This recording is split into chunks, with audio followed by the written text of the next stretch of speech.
За сайн байцгаана уу сонсогчдоо. Боловсролын тухай буу халын ураатай цогтой цаг подкастын шинэхэн дугаар та бүхэнд хүргэж байна.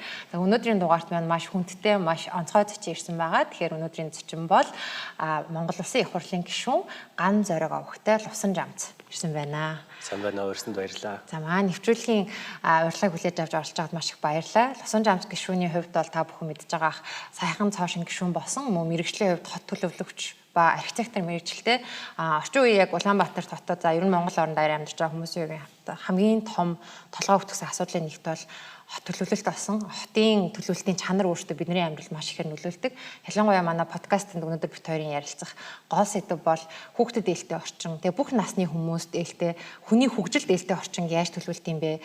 Өнөөдөр Улаанбаатар хотод тулгараад байгаа олон бэрхшээлийг хотын зүгээс, удирдлагын зүгээс юу шийдэх ёстой вэ? Иргэд бид бас яаж оролцох ёстой вэ? Эцэг эхчүүд бид нар хүүхдийнхээ төлөө юу шаардах ёстой вэ гэдэг талаар ярих гэж байна. Тэгэхээр хүүхдэд ээлтэй хот гэж юу байх вэ? Ямар байдаг талаар ярилцъя. Тэр урилгыг маань хүлээж авсан маш баярлалаа. Тана подкастыг айгуу дуртай бас нэг фэн тийм гоё хүндтэй подкаст орж байгаадаа баяртай байна. Бас эрэг нөлөөтэй тийм ийм зүйл дээр бас ялангуяа хүүхдийн хөгжил амьдрахад таатай хотыг яаж бий болох вэ гэсэн ийм сэдвээр ярих байгаадаа бас баяртай байна. Тэгэхээр ер нь та өөрийнхөө түүхээс хуваалцвал анх яагаад энэ хот төлөвлөгч гэдэг мэргэжлэр сурсан бэ? Монголд ер нь бид нэг хот төлөвлөгч гэхээр толгоонд орж ирэх хүн байхгүй байгаа хгүй тий одоо олон нийтийн таньдаг хот төлөвлөгч гэхээр тэгэхээр энэ мэргэжлэр яг юу судалдیں бас хаана ямар яаж сурсан талаараа бас сонсогчд маань хуваалцвал. Би эхлээд бакалавр бол архитектор хамгаалсан. Тэгээд архитектор мэргэжлийг сонгох гол шалтгаан нь бол аливаа улсын нэг хөгжил дэвшилэхээр нэг байшин барилга барьдаг ч юм уу, зам гүүр барьдаг ч юм уу тийм байд юм болов уу гэж яг тухайн үед 10 жил байхдаа боддог байгаа. Тэгээд архитектор мэргэжлэр сонгоод 4 жил сураад Монголд 11 оноос 16 оны хоорондоос ажиллаж байсан. Зураг төслийн компанид ажиллаад бас том хотхон хорооллуудын зургийг зурж байсан. Багнуурын их сургуулийн хотхон гэж бас нэг тухайн үед дэлгүүдэрж ерөнхийлөгч байхад ярьж байсан. Тэрний ерөнхий дэлгүүрэн дээр мөн оюу толгойн ил уурхагийн ерөнхий дэлгүүр гэсэн тийм төслүүд дээр ажиллаж байсан. Тэгээд нөгөө баг ажиллахын хэрээр нөгөө ажиллаж байгаа төслүүд нь том болоод тэгсэн чинь нэг хот төлөлт илүү сонирхолтой юм байна. Бас ийм ур чадвар бас мэдлэг байхгүй бол Улаанбаатар хотын утаач гэдэг юм уу төвчрэл ийм зүйлүүдийг шийдэх боломжгүй байна даа гэж бодоод тэгээ 16 оноос 21 онд Токиогийн их сургуульд мастер доктороо тэгээ хот төлөлтийн чиглэлээр сурсан. Энэ үед бас хийжсэн судалгааны ажлууд дандаа л Монгол улс Улаанбаатар хоттой холбоотой. Утааг хэрхэн бууруулах вэ? Ямар үр дүнтэй аргаар бууруулах вэ? Ямар арга хэмжээ хэрэгжүүлэх юм бол богино хугацаанд дунд хугацаанд үр дүн боддоор гарч утаа байхгүй болох юм. Гэсэн тийм судалгааг мастертаа хийжсэн. Докторийнхоо судалгаагаар болохоор илүү хууль эрх зүйн талаас нь судалж байсан. Яагаад гэсэн бэ гэхээр хууль эрх зүйн орчин гэдэг бол нийгэм эдийн засгийн хөгжлөд дагаад өөрчлөгдөж явах хэрэгтэй. Гэтэл Монгол улс шиг ийм хуучин социалист төлөвлөгөөт эдийн засгтай улсууд төдийлөн сайн хөгжиж өөрчлөгдөж чадаагүй байна гэсэн тийм тухайн үед мэдрэмж авч ирсэн болохоор энэ талаар судлаад үзье гэж бодоод тэгээ зүүн Европ, Төв Азиуд тэгээд бас бусад Азийн орнууд тэгээ харьцуулсан судалгаа хийвэл илүү үр дүнтэй юм болов уу гэж бодоод Вьетнам, Хятад, Монгол гэсэн 3 улсын чөлөөт эдийн засагт шилжснээс хойш газрын тухай хууль, барилгын тухай хууль, хот байгуулалтын тухай хууль, эдийн засгийн бодлогууд яаж ингэж уялдаж өөрчлөгдөж явсан бэ? Тогтолцоо нь яаж өөрчлөгдөд байгаа? Тэгээ зөв тогтолцоо нь хаана үт юм бол гэсэн тийм зүйлийг эрэлхийлсэн судалгааны ажлыг хийжсэн. Агуу сонирхолтой. Тэгэхээр Улаанбаатар хотыг бид нэр ярьдээ ш 80-аад онд гоё байсан, Азийн цагаан дайг нь хог байгаагүй, зам нь гоё байсан, амьдрахад таатай байсан, маш их тоглоомын талбайтай. Тэгээ 80-аад оны бүр 3-4 дугаар хорооллын зургийг харсан чинь хүүхдүүдийн скейт парк, амар том скейт парк байдаг. За миний сандрын одоо хүүхдийн тоглоомын талбай хажуудаа цэцэрлэгтэй, ойрхон сургуультай бид нар ер нь гадаанаа зунжангаа тоглож байгаа намар бүгдээрээ сургуультаа ордог юм айгу ээлтэй одоо хотод амьдарч агаад сүүлийн ер нь ингээл яг 2000 оноос хойш бол замраагүй их барилга баригдаад эхэлсэн. Тэгээ эндээс бас яг бас сонсогчд маань сонирхолтой байж магадгүй. Өмнө ингээд социалистээс айгүй олон орнууд байгаа шүү дээ. Тэ одоо зөвлөлт талбайд улсын төлөвлөгөө хэрэгжүүлжсэн олон орнууд тэд нар ер нь яаж шилжсэн, хин амжилттай шилжүүлж жишээ нь зарим орнуудыг очиод аялаад үзэхээр одоо ч гоёор хэвээрээ байж байгаа. Ногоон байгууламжтай, зам талбайтай. Яагаад манай хот юм болчихвоо. Тэгээ таны ярьжсэн одоо Вьетнам, Хятад зэрэг орнуудад бас манайх шиг юм одоо замраагүй төлөвлөлт ч юм уу асуудлууд гардаг уу? Тий. Яг эдийн засгийн өөрчлөлт буюу яг чөлөөт зах зээл рүү орохлоор айгүй олон зүйлүүд өөрчлөгддөг. Тэгээд эдийн засгчд болохоор чөлөөт зах зээл, өрсөлдөөн, бүтээн байгуулалт нь чухал байх хэрэгтэйгээ тийшгээ хэтэрхий их төвлөрч гисэн. Хуучин социалист орнууд бол бүгд яг энэгээр явсан. Гэхдээ энэ зөвхөн социалист орнууд мэдэрсэн зүйл биш. Америкийн хотууд, Нью-Йорк, Чикаго ийм хотууд бол бас яг адилхан одоо асуудалтай нүүр толгорч ирсэн л да. Одоо ч гэсэн зарим тэгэл нүүр толгорцсон яваад байна.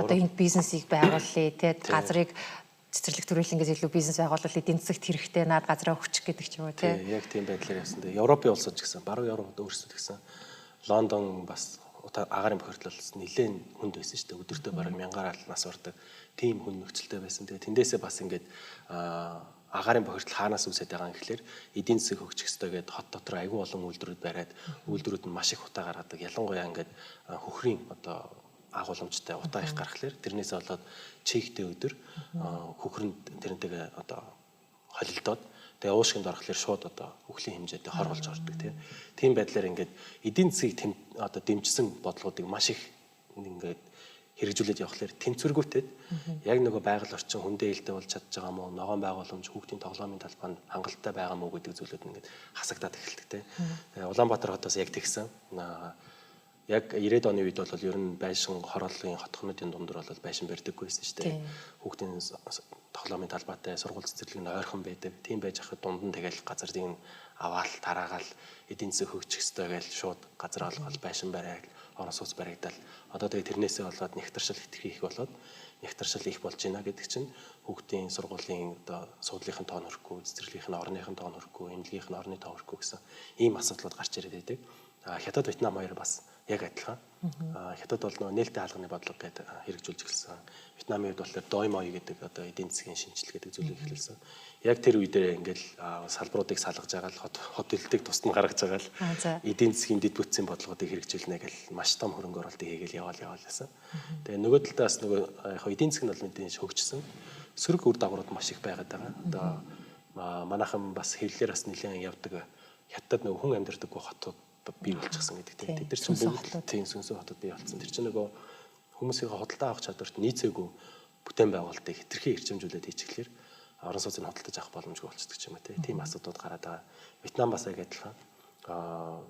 Машин үйлдвэрлэдэг болол мотопедууд үйлдвэрлэдэг болол аюул олон гадны үйлдвэрүүдийг урьж авчраал тэгэл маш ихээр үйлдвэрлээл тэднийхээ хөдөлтөө авахсан байх ёстой учраас хөдөлтөө авалтыг нь бас ипотек шиг одоо хөнгөлөлтөө зээлээр ингээл дэмжээл одоо тэгэл харахаар ингээл мотоцикл ундаг мөртөл 2-3 цагт үжирдэг гэсэн тийм хотууд бий болчихсон тийм.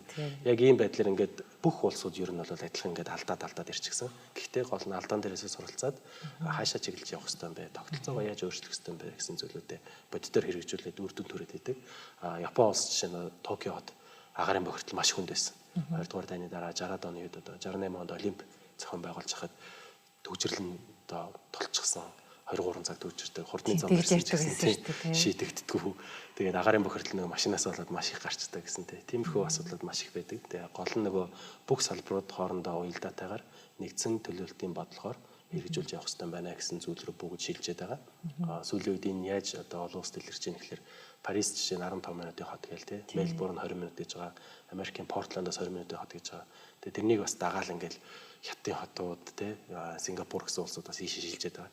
Тэгээ манай улс ч гэсэн жоохон хоцорсон ч гэсэн одооноос эхлээд нэг 20 минутын дотор хүүхдийн тоглоомын талбайд очиждаг тийм сургууль цэцэрлэг эмнэлгийн хангалттай байж байгаа. Ийм тал руугаа явах хэрэгтэй гэсэн тийм Renaissance гэж ярьдаг сэргэн мандалтын үеийн одоо буцаад эргээд бид нэр зөв зам руугаа шилжих хэрэгтэй гэсэн өөрчлөгдөх хэрэгтэй гэсэн зүйлийг хийгээд байгаа.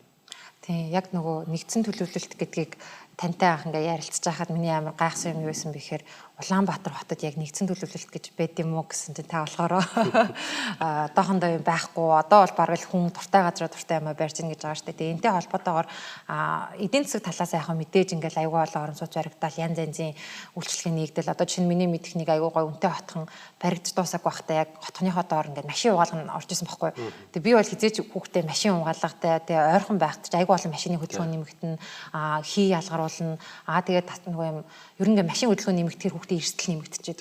Тэгээ ийм одоо үйлчлэгийг яагаад хотхны доор байгуулж байгаа юм бэ гэсэн чинь иргэдэд их таалагдж байна гэж аахгүй яа. Тэгэхээр машинаа ингээд угаалгахад амархан ойрхон гэд тэгэнгүүт иргэд нөгөө хотоос хотын төлөвлөлтийг яаж өөртөө давуу тал эрүүл ахуйн шаардлага тавиад бас үйлчлэгийг ойрхон авах гэдэг юм том асуудал гарчиж байгаа.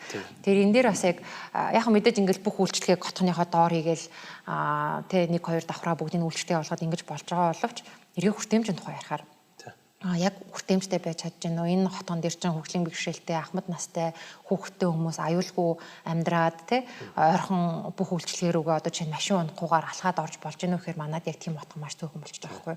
Тэр ер нь яавал хүртээмжтэй хотыг төлөвлөлт юм бэ? Энэ тэр налуу замыг барих тийм хэцүү байд юм уу? Энэ барилгууд яагаад нэг налуу замаа барьчдаггүй тийм үнэтэй байд юм уу? Та мэржлийн жоохон тайлбарлаж болох уу? Эхлээд нэгдсэн төлөлтийн тогтолцоог нь эхлээд тайлбарлая тий. Олон улсаас сүүлийн 10-20 жилд энийг хэрэгжүүлж байгаа.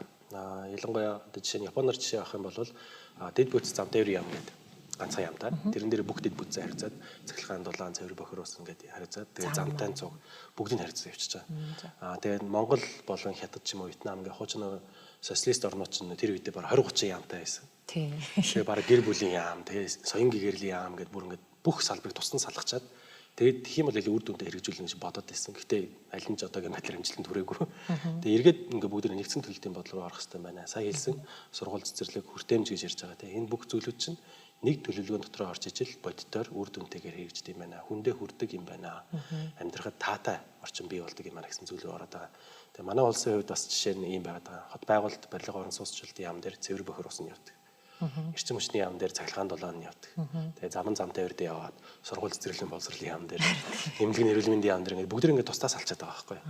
Тэнгүүд одоо хаана яг хэрэгцээ хүртээмж муутай хэрэгцээ байгаад хүртээмж муу байгаа гэдэг газрыг бүх яам дээр судалж бодлого гаргах болчиход байгаа байхгүй. Тэгэхээр нэгдсэн төлөлтийн тогтолцоонд шилжиж байгаа гэдэг чинь энэ яамдууд хоорондоо нийлээд ерөөсөө нэг л төлөвлөгөө гаргая. Тэгэх юм бол бид нар үр дүнтэйгээр илүү чанартай богино хугацаанд төсвийн зардлыг үр ашигтайгаар зарцуулах боломжтой болно гэж байгаа. Тэгэхээр энэ нэгдсэн төлөвлөгөө зохиохын тулд бас нөгөө судалгаанаас нэгдсэн болоод эхэлж байгаа. Тэгэхээр бүх яамдууд хоорондоо ярилцаад эхэлнэ гэсэн үг л дээ. Учраа болгоно шүү дээ. Одоо манайд нөгөө ажил дээрийн парк барина гэж одоо сүүлийн 20 жил ярьж байна те. 20 хэдэн парк барьж байгаа ярьж байгаа. Зарим нь цэвэр бохир устай байхад цахилгаангүй байна. Зарим цахилгаан очиод байхад цэвэр бохир ус нь байдаггүй. Нөгөө тусдаа төлөвлөлөд байгаа болохоор хэрэгжүүлэхдээ салангад болоод үр ашиггүй болчиход байгаа. Тэгэхээр ийшгээ шилжих хэрэгтэй гэсэн тийм зүйл байдаг. Тэгээ нэгэн төлөлт. Одоо жишээ нөгөө нэг сургууль дээр боловсролын яамд бид нэг шаардлага тавьж ихтэй сургууль бариад өгч гэдэг юм уу. Тэгэнгүүт зарим тохиолдолд чинь унаан чинь халуун татаагүй одоо дулаан татаагүй байгаа тогны хүртээмжгүйгээд тэн дээр боловсролын яам юу ч хийж чадахгүй юм билээ шүү дээ тий. Тэгэнгүүт барилга хот байгуулалтын яам ч гэдэг юм уу тий одоо эрчим хүчний яам руу холбогдоод ингээл яам хоорондоо ч бүр ингэж хамтын ажиллагаа айгуу султаан билээ гэж би харсан зөв тий. Нөгөө цогтой төлөвлөгөө зохиохгүй болохоор уялдаагаа хангаж чадахгүй байна. Цогтой төлөвлөгөө зохиохлоор энэ бүдэр хаагдах байхгүй. Тэгээд манайх ялангуяа нөгөө газар нь хүртэл тустай. Тэгэл газрын төвөж олгоод яваад идэг. Тэгсэн чинь арталт нь нөгөө зам тээврийн зам ингээд энэгээр зам тавих юм бол өгөн төгжрөл багсандаа гэж төлөвлөж очиод барих гингууд энэ газар нь олгочихсон. Тэгээ эзэмшихийн гэрчлэгээтэй болохоор нөхөн төлбөр олох хэрэгтэй. Ингээ би энэ дээр ингээд давхар зардал ингээд гаргаад яваад идэг. Тэгэл сургууль цэцэрлэг барья гэж очихлаар газрын нас олгоцсон. Тийм. Яг ийм нөхцөл байдал болчихдог. Тэгэхээр газрын төлөвлөгөө, хотын төлөвлөгөө, сургууль цэцэрлэгийн эрүүл мэнд хийж байгаа энэ бүгдээр ингээ хоорондоо нэг төлөвлөгөө байх хэрэгтэй байдаг. Тэр манайхан бас жоох айдаг юм нөгөө төлөрсөн төлөвлөгөөт рүү орох гэдэг юм биш үү гэж айгуух тэгдэг те наа чи баг буцаад социализм руугаа гэхдээ бид нар нөгөө юм хит төлөрсөн бус одоо нэгдсэн бус байхаараа яг энэ үр ашиггүй одоо жишээ нь би хөгжлийн бэрхшээлтэй хүүхдээ өсгөж байгаа хүний хувьд надад харагч байгаа ингээд хөдөлмөрийн нийгмийн хамгааллын яамнаас надад халамжийн төсөвгээд нэг тавиад өгчдөг манай хүүхд тавьж байгаа байхгүй тий. За гэртээ ээж нь гэртээ сууж байгаа юм би нээжтэн цайлаа болгоё. Хүүхэд нь одоо нэмэлт асаргаа зөвлөгөө эмчилгээ шаардлагатай байна. Хүүхдэд ингээд нэг сарын 700 мянган төгрөг өгч байгаа. Тэгээ тэрийг авчаад би гараад окей за тэгвэл цэцэрлэгт нь өнөө явуулчих. Цэцэрлэгийн төлбөртэй тий. Сургуульд оруулах ихээр явган одоо нөгөө налуу зам хэрэгтэй бүтээн байгуулалт байхгүй.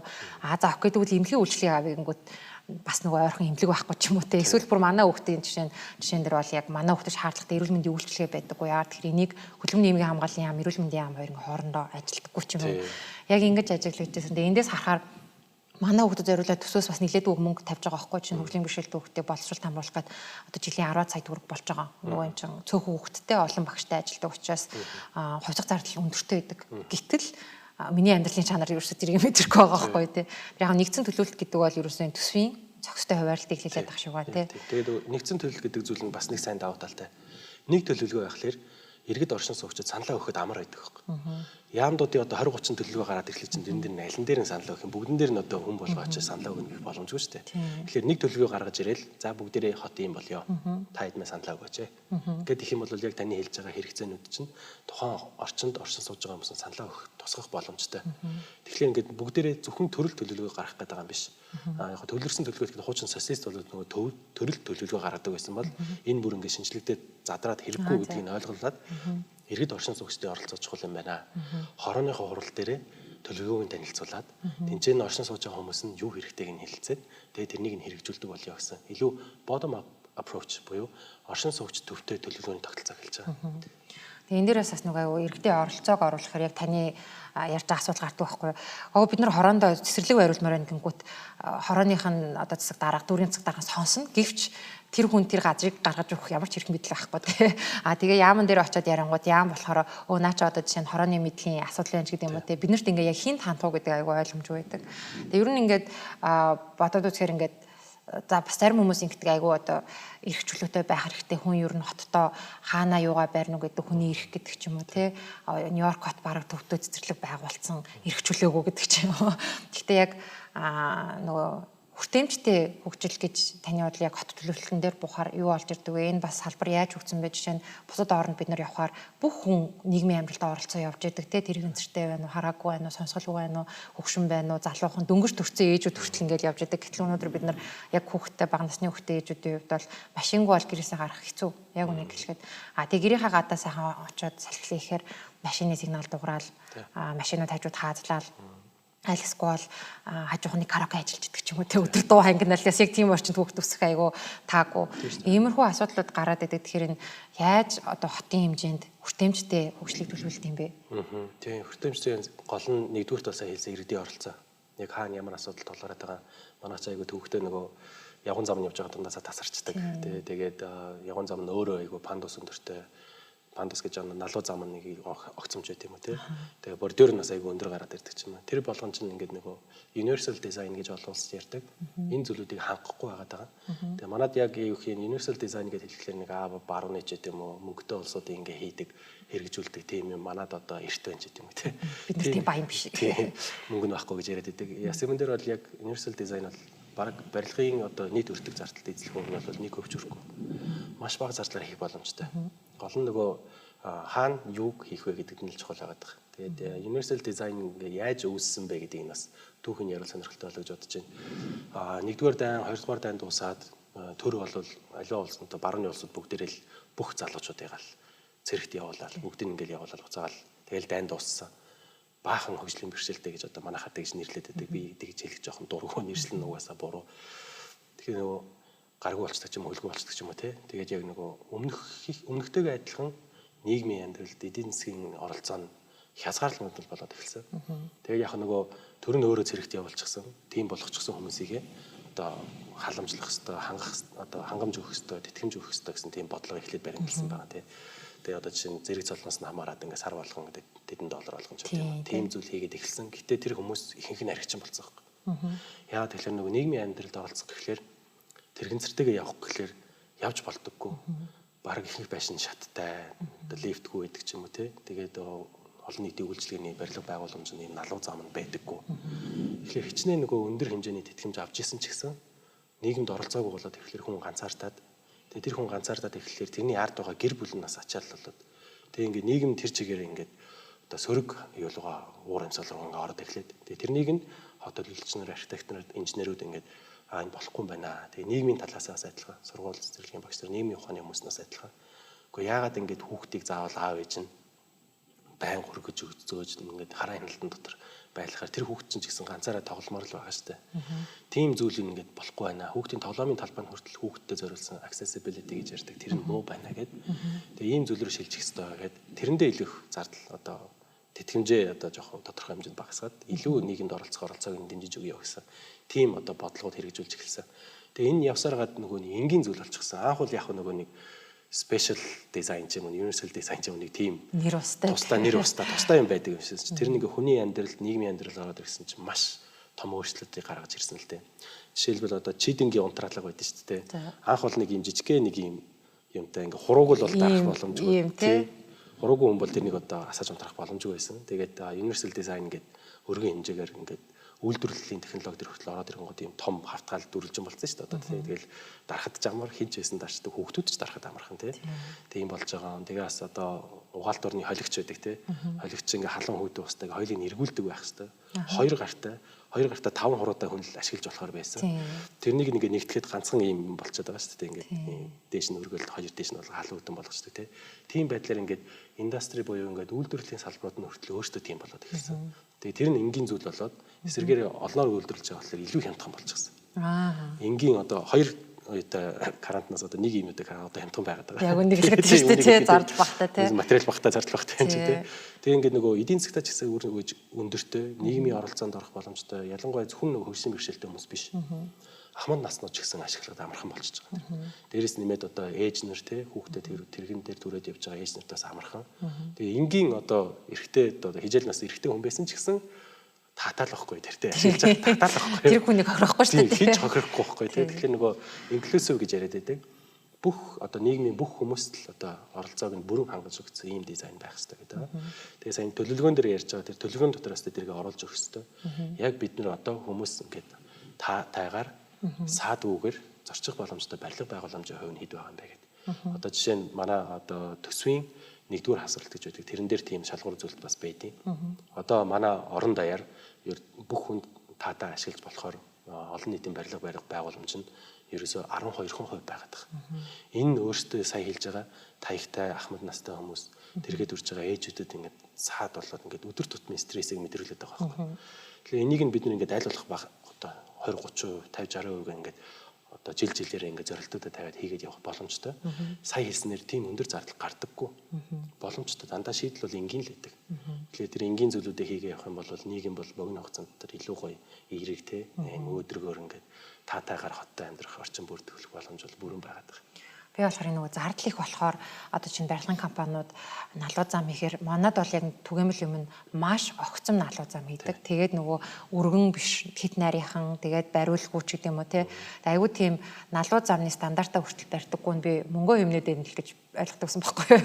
Тэгэхээр илүү стандарттай холбоотойс нөгөө хүмүүсийн хүртээмжийн тухайн ойлголттой айгуу холбоотой юм шиг санагдсан. Тэгээд ихэнхдээ нөгөө одоо бид нар ингээл Монголд бол эмэгтэй хүмүүс одоо тэгээ даваа эрэхтэй байдаг шүү дээ. Гендрийн асуудал байдаггүй гэдэг боловч нөгөө барилгын салбар, хот төлөлтийн салбар ч аюу эрэгтэйчүүд ихтэй учраас тэгээ өөртөө илүү одоо машинаар явдаг, байнга өдөр тутам ажилдаа явж байгаа учраас нөгөө юм хүмүүсийн одоо бусад үед ашиглаж байгаа дэд бүтцийг нэг сайн тоохгүй байх ч гэдэм үү те сайн анзаарахгүй байх ч гэдэм үү жишээ нь хогоо өдөр болгон хасагдаггүй хүн байх юм бол яг тэр хог руу явах хэсэг дээр ямар нэгэн довжоо байна уу асуудал байна уу гэдэг мэдэхгүй болчихж байгаа байхгүй те зүгээр маш энгийн жишээгээр авч үзгээд тэгээ би бас нөгөө Германд очиод хүртээмж гэдэг чинь ерөөсөө нөгөө зөвхөн одоо бэрхшээлтэй байгаа хүмүүст зориулсан биш эргээд маш олон хүнийг хамгаалдаг бодлого юм байна. Яагаад тэгэхээр Германд намхан барилга байсан ч гэсэн заавал лифттэй. Яагаад гэсэн чинь одоо чинь ингээ манайх чи ус ундаа гэл одоо бараа бүтээгдэхүүн түгээлтгээ явахаар дандаа манай эрэгтэйчүүд залуучууд зөөж идэг. Тэгээ дандаа нуруунд ачаал авдаг.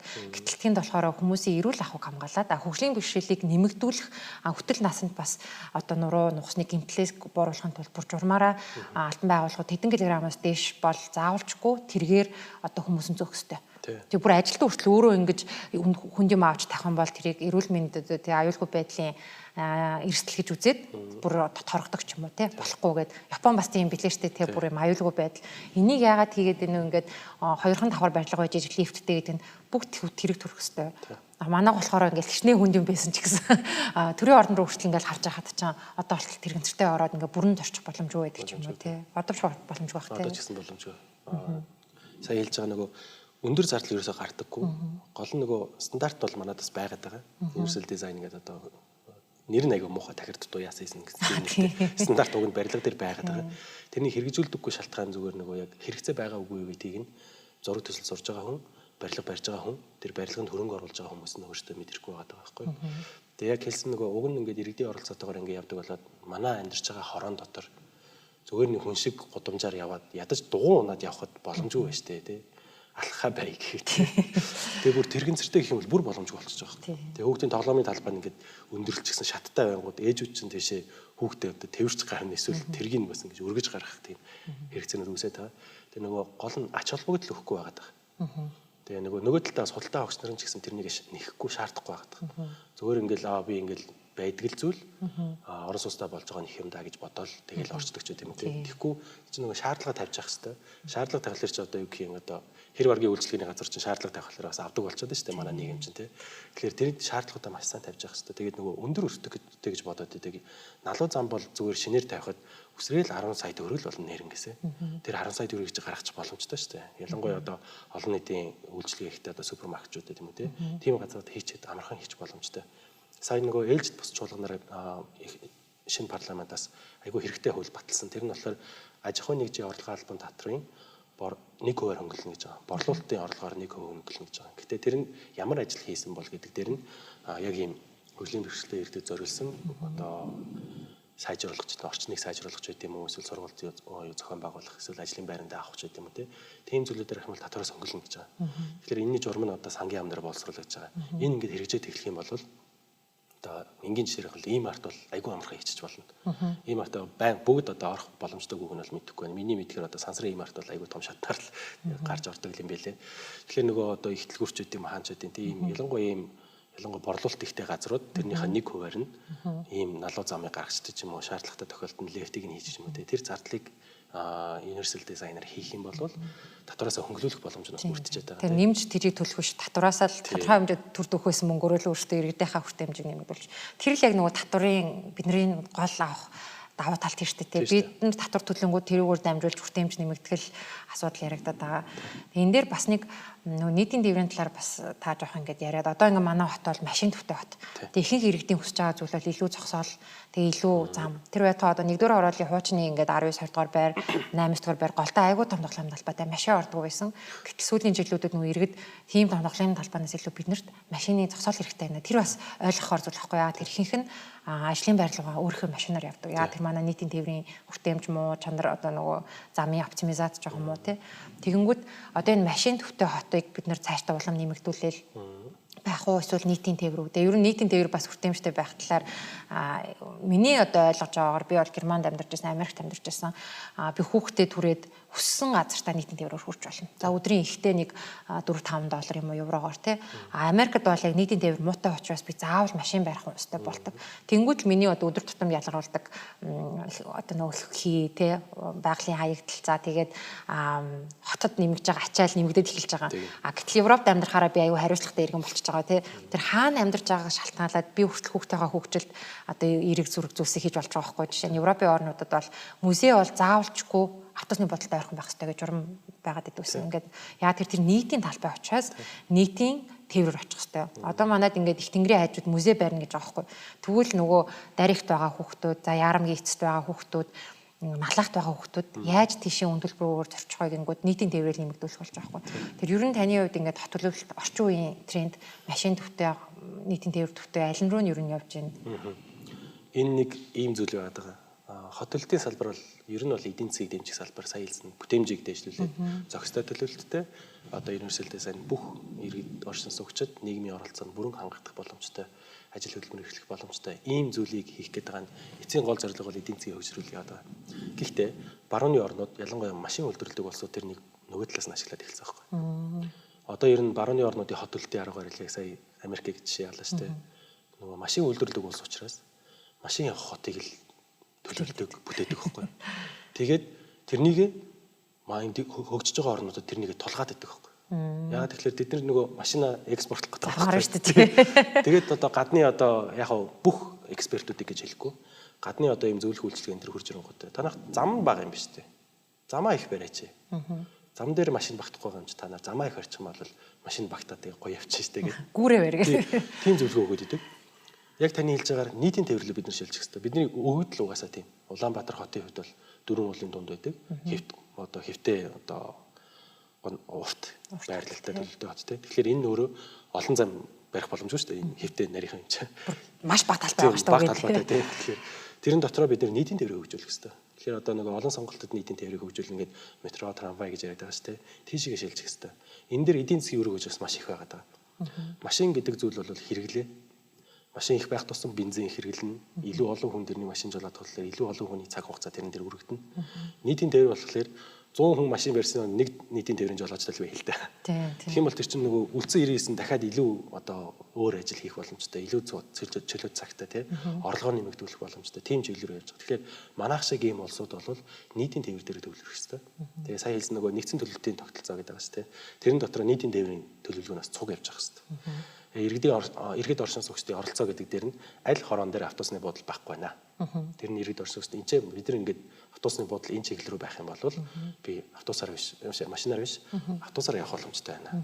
Тэгээд автобус нэрээ төвжирдэггүй байх юм бол 30 минутын дотор л манай Улаанбаатар хот чинь хаанаас хаана хүрэх боломжтой байхгүй тийм нөгөө төвжирлгүй өдөр машинаар бараг 20-30 минут дотор бүгдийг төрчихж байгаа шүү дээ.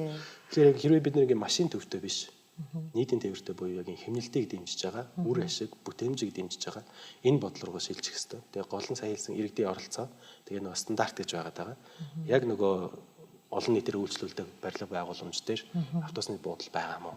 Автобусны буудал нь хөрөлцөөтэй том хэмжээтэй байна үгүй юу. Тэгээд одоо жишээ нь манайд хамгийн том ачаалттай автобусны буудлууд гэхэлэр офицер 5 шар 2 хамгийн их байхад. Тэгээ мобис дараа нь орж байгаа байхгүй юу. Өдөртөө 10,000-аас дээш хүмүүс тэнийг үйлчлүүлж байгаа. Гэтэл нөгөө автобусны буудлууд нь тэр 10-20 мянгата нийцсэн стандартгүй хитрхий жижигхэн хүлээгээ зогсож байхад бүр ингээд хитрхий олон шахацтай. Тэгээ бүр зам руугаа гарчдаг шүү дээ. Тэгээ зам руугаа гарчингууд автобус нь хармаалуугаа орч чадахгүй. 2-3 автобус өөрсдөө нэг зогсох талбай нь тодорхойгүй учраас ингээд давхралт зогсоод тэрнээсээ болоод дахиад замаа түүжээд тэгээ машины дугаарыг автобусны дугаарыг харыг тойноноос эргээд зогссон тий. Яг тийм байна. Тэгэхээр нэг зөв төлөвлөлттэйгээр л иргэдийн оролцоотойгоор хийгээл яг стандартаа барайл хийх юм бол энэ асуудлуудыг нь богино хугацаанд шийдэх боломжтой. Бас түрүү жил нөгөө юм автобусны буудлын нөгөө рутуудыг өөрчлөх гэж үзсэн чиглэлүүдийг тэгээ уг нөгөө зөв санаачлах байсан боловч иргэдийн оролцоос яг дутцсан болов яа. Тэгэхээр нэг автобусны жолооч аягүй зөв юм ярьсан байхгүй. Ингээд зарим чиглэлээ өөрөө аягүй сайн мэддэм байх. Энд хүн байдаг, энд хүн байдаггүй, эндээс хүн суудаггүй. Гэсэн чинь ингээд аягүй хүн суудаггүй нэг рут бүтэн ингээд чиглэл гаргацсан юм байна л да. Ийшээ угаасаа нэг хүн байхгүй. Ягаад тэгэхээр чинь ингээд голтоо одоо үйлдвэрийн чиглэлийн хүмүүс өөртөө машинтайгаа ирдэг хүмүүс байгаа тий. А тэгэнгүүт нөгөө шинээр яг мэдээж автобусны буудлыг явуулаад эхлэхээр ч хүмүүс сууж эхэлнэ л дээ. Гэхдээ одоо байгаа ачаалаа бууруулах юм хийчихгүй яасан бэ гэд надад тэр аягүй зүг санагдсан байхгүй. Одоо шинэ чиглэл гаргаад тэрийг хүмүүс таниулаад гэтэл манайхан ч ерөн жоохон нөгөө зан үйлийн хувьд ч гэсэн тэрийг сурахад аягүй хэцүү. Автобус ирэх юм уу, ирэхгүй юм уу гэл те. Тэгэхээр нөгөө аягүй ачаалтай замууд дээр автобус нэмж тавиад нийтийн тээврийг нэмэх бодлого хэрэгжүүлсэн бол магадгүй арай олон нийтийн дэмжлэгийг авч чадсан болоо. Тэгэхээр аливаа бодлого хэрэгжүүлэхдээ бас манай төрөөс ч гэсэн энэ олон нийтийн оролцоог хангаж өгөхгүйгээр юм хийдэг бас жоохон дадалтай тий. Яг таны хэлж байгаа яг зөв яг хэлсэн нь иргэдийн оролцоо бүрэн хангаагүй. Манайх хийсэн ажил нь бол зөв байсан. Тэр нөгөө автобусны буудлуудыг чиглэлүүдийг шинжилснээр 30% хэмнэлт бий болсон байхгүй. Явах шаардлагагүй газруудаар автобуснуудаа явахаа болоод хэрэгтэй газарлуудаа оруулснараа 30% одоо нийтийн тээвэр чинь нийслэлээс татаас өгöd байгаа шүү дээ. Тэрний зардал 30% хэмнэгдсэн. Гэхдээ нөгөө аргачлал дээр алдаа гарцсан байхгүй. Нэг өдрийн дотор нийтийн тээврийн чиглэлийг өөрчлөн гэж бол байхгүй. Тэгэхээр яг таны хэлж байгаагаар эхлээд хороо бул дээр очиод тэгээ хорооны иргэдийн нийтийн хурал гэж байгаа шүү дээ. Манайхан ихэнх нь суудаггүй. Өгөн тэнцэнэ суух хэвээр. Тэгжиж энэ чинь одоо хот илүү таатай, илүү зөв одоо төсвийн зарцуулалт энэ төр хэрэгжих боломжтой болдог. Даанч манайхан нөгөө комент ч юм уу тийм байдлаараа нэг улс төрийн оролцоо хийж байгаа гэж бодоод байдаг тийм. Үгүй нөгөө иргэдийн нийтийн хурал дээр оролцох хэрэгтэй. Тэр нь хамгийн ихний кор байхгүй юу? Цөмөн байхгүй юу? Тэгээ тэнцэнэ байгаад яг таны хэлж байгаагаар автобусны буудал шинжлэх хэрэгтэй байна. Чиглэлийн оновчлох хэрэгтэй байна гэдэг зөвлөгөөг хийгээ явсан бол тэр нэг үе шаттайгаар хийх боломжтой. Жишээ нь одоо 3 сараас эхлээд санал авъя.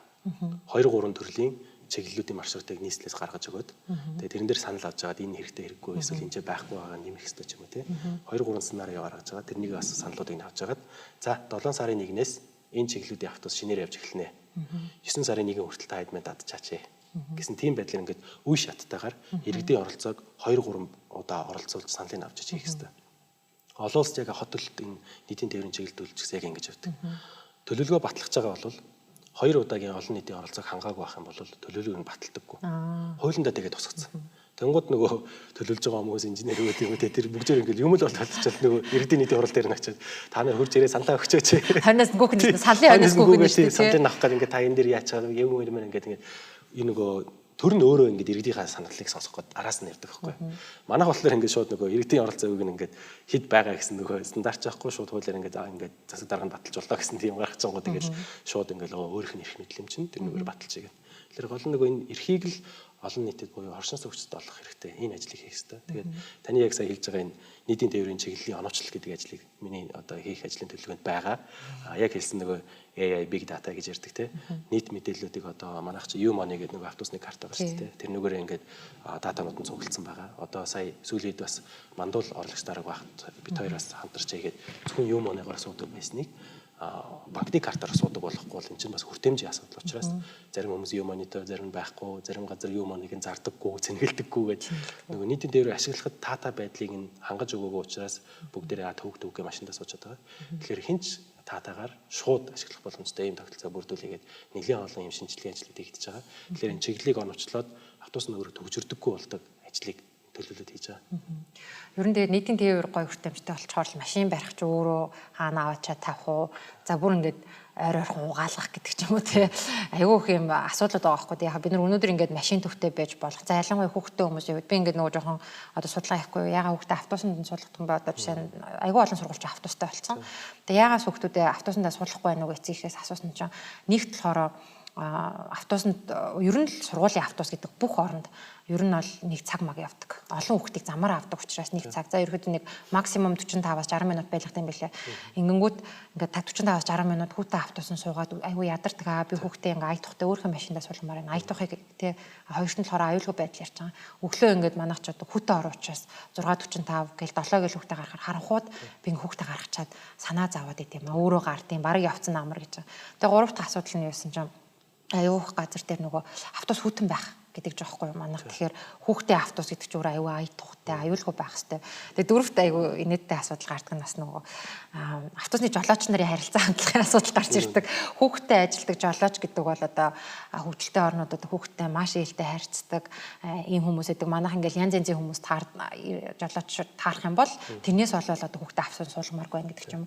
Тэр ингээ маш олон зүйлийг эцэгчүүдээс асуухаар аюу олон зөв санаанд гарч ирж байгаа байхгүй. Окей за хүүхдээ автобусныхаа рутин тэгвэл 30 минутаас ихгүй байлгая гэдэг ч юм уу.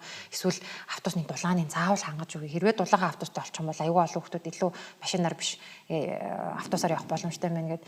Тэгээ олон нийтийн оролцооны аюу хөөрхөн жишээ би Сан Франциско хотод нөгөө Япон гудамж идэв. Japan Town гэдэг жижигхэн.